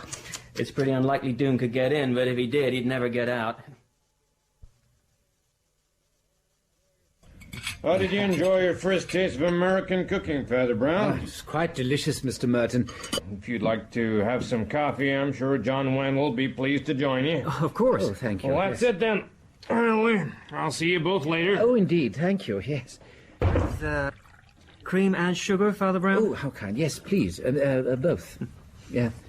Mr. Wendell, I hope you don't mind me saying this, but I was just thinking, these precautions you've taken... Yes? Well, aren't they a little excessive? Mr. Merton is, in effect, a prisoner in his own house. Maybe. He does complain sometimes. But this Daniel Doom is a kind of obsession with me. My full name is John Wendell Horde. Horde? Wasn't that the name of the second victim? He was my father, yes. Daniel Doom killed him and ruined my mother, as well as murdering Titus Trant, who was a kind of uncle to me. When the family went bust, Mr. Merton took me on here. Yes. I gather this Daniel Doom destroyed a number of important papers at your father's house. Yes. Seems like when he couldn't find the cup, in his rage he destroyed anything he could get his hands on. It was a crazy, senseless act. Perhaps, unless... What? Well, unless it was a deliberate act of cunning. After all, with the destruction of the shares and so forth, your mother presumably had to sell the cup. What? Do you mean... Well, it was just a thought. Oh, dear. That's been a tiring day. Would it be possible for me to have a doze in the guest suite until my appointment? Oh, of course. Father Brown? Father Brown? Where am I? Oh, yes. Yes, of course. Yes. If you'll come this way. Thank you. Harris, show Father Brown in, will you? Yes, sir. This way, sir. Thank you.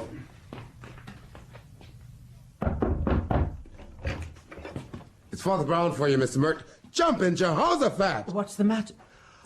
Oh, God have mercy. What is it? Father Brown, what is it? What's the matter? I fear you must press your switch, Mr. Wendell. Has he been shot? Well, it depends what you mean by shot. He's got an arrow in his neck, Mr. Wendell. And the skylight's wide open. Here, let me see. Oh, so it is. And the Coptic cup. Why isn't the cup here? What's happened to it? Aren't you going to press your switch? I sure am, and I'll set off the alarm, too. Yes, indeed. Harris, get onto the roof. He may still be there. Yes, sir, Mr. Wendell. Watch where you're going, huh? What the hell's happening, Wendell? I'm afraid it's already happened. Hey, Wendell, who is this little guy? Father Brown, this is Blake Barnard, Mr. Merton's lawyer. He's dead, Mr. Barnard. So Brander's dead, is he? Sorry I can't sound more surprised. I guess we all knew it was going to happen sometime. An arrow from heaven, you might say. Well, you might say that, Reverend. I say let's check the roof. Harris is up there right now. Me, I'm going down to check the guard at the bottom of the elevator. Excuse me. Oh, what's this arrow from heaven nonsense? You really believe it's a miracle? Oh, no. Miracles are never shrouded in mystery. They're really quite straightforward. When I said an arrow from heaven, I was thinking of aviation. Here's Harris. Well, if Daniel Doom was on the roof, he sure ain't there now. I'd best report back to Mr. Wendell. Where is he? He's downstairs talking to the guards. Oh, Harris, when he's finished, would you ask him to have a word with me? Sure thing, Reverend. And, by the way, did Mr. Wendell leave this floor at all while I was asleep? No, sir. No, he didn't. He was here all the time. He was in his office when Mr. Merton was with Mr. Barnard here. Then he went to see Mr. Merton himself. Yes. Then when Mr. Merton was... Well, when I guess he was killed, he was with me. Hey, you don't suspect Mr. Wendell, do you, sir? Oh, I suspect everyone, Mr. Harris. If you ask him to see me as soon as you can, please, as quickly as you can. Yes, sir. Yes. Do you have an address for Norman Drage, Mr. Barnard? I do. He's in an apartment on the east side. I'd like that address. And have you an automobile? Right outside, with my chauffeur. Good. Perhaps you'd be good enough to drive me to the flying field. I believe Captain Wayne and Colonel Craig are both there at the moment. And then if you drive to a station where I can get a train into New York... Father Brown, I'm getting to like you. You're a hustler. A hustler? Oh, really? A hustler? Here's Mr. Wendell. You wanted to see me, Father Brown? Yes, Mr. Wendell. For reasons that I'm sure you understand, you had to be the person I first suspected of murdering your employer. I see. But the actual circumstances of the murder seem to make that very unlikely. Have you informed Colonel Craig and Captain Wayne of what has happened? No, not yet. I was just going to telephone the flying field. Yes, I'd rather you didn't. Mr. Barnard has kindly agreed to take me to the flying field in his motor car. I think it would be best if we broke the news to them.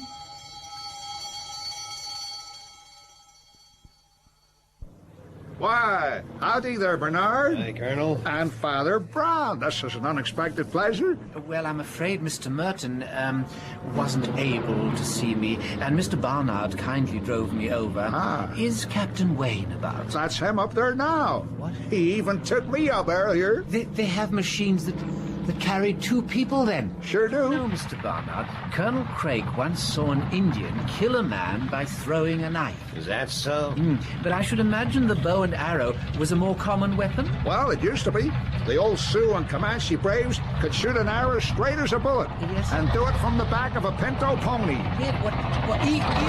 Even on the move? Uh-huh. They could shoot an arrow accurately? They sure could, as long as you're properly balanced and brace yourself. Sounds like you did it yourself, Hickory. I had to go a few times, and I guess it wasn't so bad, but that's all ancient history now. Hey, see, here's my nephew Lad. Yes. Peter, Uncle Hickory. we got visitors.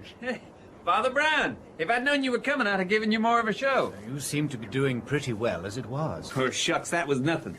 These kites are amazing. You wouldn't believe how maneuverable they are nowadays. Yes, tell me, would it be possible to get within, say, 100 yards of a tree or a building? 100 yards? I could get you within 50 yards. You want to come up for a demonstration? No, not just now, thank you. In fact, I've come to make an apology. I'm afraid I won't be able to join you for a meal this evening. Instead, I'd be grateful if you would meet me at Mr. Merton's house at 8:30. Why, what is this? What's the matter? Well, I'm afraid, I'm very much afraid Mr. Merton was killed. What? Yes, at about 3:25 today. Good God. A pearl. God. How did it happen? By an arrow. Shot down through the skylight. What the... Hey! Now I get it. What the hell? Are you standing up to tell us we murdered my old partner? I don't understand. This clever dick here was asking me all about shooting arrows while you're on the move and all about flying machines that can carry 2 people. So? Well, don't you see? He thinks you flew me up over Brander's house and then I shot the arrow down through the skylight. I'm not accusing you of anything at the moment, but I would be grateful if you join us this evening.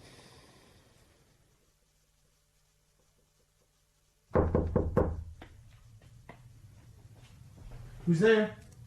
Hello? Who is it? Mr. Drage? Who the hell are you? Oh, it's you. Oh, do you always greet your visitors with a revolver, Mr. Drage? What do you want? I just dropped by to tell you that Brander Merton has been murdered. Has he? Well, let me tell you, he deserted 100 times over.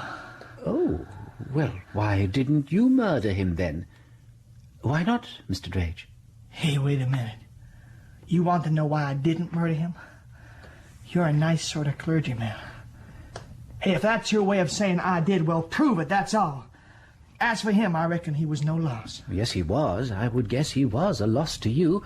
That's why you didn't kill him, even though I'm pretty sure you do know the identity of the so-called Daniel Doom. What are you getting at? Would you perhaps agree with me that, in the circumstances, all Mr. Merton's elaborate defenses were a trifle absurd, as protection against Daniel Doom? Daniel Doom? Let me tell you, he didn't murder Brander Merton any more than you did. You know. I guess, Mr. Drage. I shall be at a little meeting at Mr. Merton's house at 8:30 this evening. At that meeting, I shall voice certain suspicions about you. These suspicions may well be unfounded. If they are not, however, I suggest you use the next few hours to good effect. You understand? Damn it, yes, I do understand. But Good. Then you've confirmed what I've suspected. Goodbye, Mr. Drage. I doubt if we shall meet again. I don't like it at all. Come in. Gentlemen, Father Brown. Good evening, Father Brown. Good evening, Mr. Barnard. Mr. Harris, will you join us too, please? Yes, sir. Now, is everyone here? No, I'm afraid Mr. Drage and Mr. Wendell are missing. Not to worry. I saw Mr. Drage and telephoned Mr. Wendell from New York. I told him he needn't attend. Father Brown, what is this fiasco? I'm perfectly aware you believe Peter and I killed Brander. Oh, I assure you I don't. Why, you practically told us. No, Captain Wayne. You told me. I felt it extremely unlikely that you went careering over the castle in a huge, noisy machine while an elderly gentleman leaned out at a perilous angle and unerringly shot a Red Indian arrow through a skylight. But I had to suspect everyone, and you had to prove your innocence. And how the hell did they do that? You were there, Mr. Barnard. You recall how, until they actually knew of the crime, they virtually fell over each other in explaining to us how they could have committed it. Yeah. Until they realized what they were accused of. Now, a guilty person would never have behaved like that. Besides, how did they steal the Coptic cup? Did they yank it up on a fishing line? But the Coptic cup is missing. In a sense. But I suspect it still lies hidden in whatever secret place Brander Merton concealed it. I don't believe he ever took the cup out today. Then who did kill Brander? Wait, it wasn't Norman Drage? Yes, you're right. It wasn't Norman Drage. Now, Drage is a criminal, but he didn't commit this crime. He was blackmailing Mr. Merton. Yes. His were the letters you saw Merton tearing up, Colonel. Well, he wasn't likely to kill the goose that laid the golden eggs. So, who did it? Well, Mr. Barnard, you were out of the room when the murder occurred. You had plenty of time to go up to the roof and come down. And from what you told me of the nature of Mr. Merton's business affairs, I've no doubt that as his confidential advisor, you could find a way to benefit from his death. This is outrageous. No. You were my principal suspect. But then, on the train, I remembered Mr. Craig's story about the Indian throwing the knife. And I realized I'd been a fool.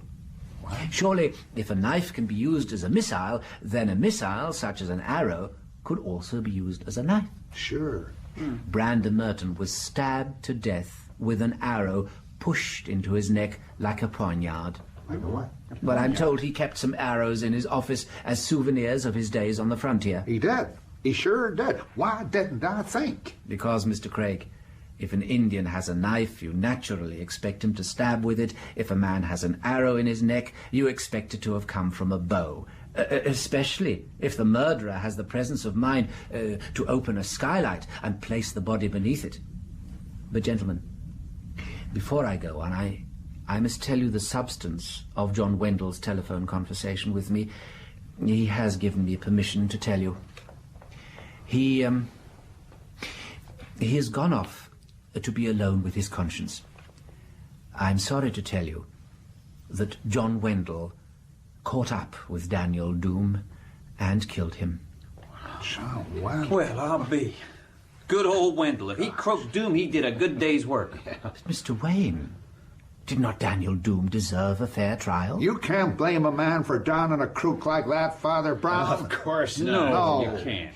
Say, how did he get him, huh? Oh, he stabbed him with an arrow. John Wendell Horde, for that was his full name, Holy Toledo, was, he admitted to me, obsessed with catching his father's murderer. Now, Drage somehow discovered that Brander Merton was Daniel Doom and blackmailed him. Doom. And when John Wendell realized who Doom actually was, partly, I fear, through some hints I dropped, well, he confronted Merton with it. There was a struggle, and he seized the first weapon that came to hand. Brander was actually Doom himself? I don't believe it. Craig, do you believe it? Yes, I do. What? I've known Brander 40 years, and when he wanted something, nothing would stop him getting it, and he sure wanted that cup. Now, he's done some dirty things in his time, but get that, Harris? See who's calling? Yes, Mr. Craig. Mr. Merton's residence. It's for you, Father Brown. Oh, thank you. Hello, yes? Oh, dear me. Oh, yes, thank you. Oh, I feel I'm terribly to blame. I deeply regret to tell you, Mr. Wendell has taken his own life. God have mercy on his soul. And on mine. Gosh, oh golly. Well, I hate to say it, but I reckon that's a relief. What in God's name do you mean? That means that now we can hush the whole thing up, Father Brown. Well, I, for one, am ready to tell the truth to the proper authorities. Oh, no. We couldn't have a thing like this getting out. Surely not. Why, Brander Merton was a thing like the President of the United States. He was Daniel Doom, a mad murderer for whom you had no pity, whom you thought was rightly slaughtered without trial. Very well, then. If Daniel Doom has got his deserts, Brander Merton has got his deserts. If that was good enough for Doom, by all that is holy, it is good enough for Merton. Take your wild justice or our dull legality, but in the name of Almighty God, let there be an equal lawlessness or an equal law. I asked poor Wendell to examine his conscience. I feel I must examine mine. I ask you, gentlemen, to do the same. In The Arrow of Heaven by G.K. Chesterton, the part of Father Brown was played by Andrew Sachs, Barnard by Ed Bishop, Harris by Guy Gregory, Wendell by Andrew Branch, Norman Drage by Sean Prendergast, Brander Merton by Richard Durden, and Peter Wayne by Johnny Myers, Matt Craik by Harry Taub, and the Customs Officer by Tim Reynolds. The Arrow of Heaven was adapted by John Scotney, and the director from Bristol was Alec Reed.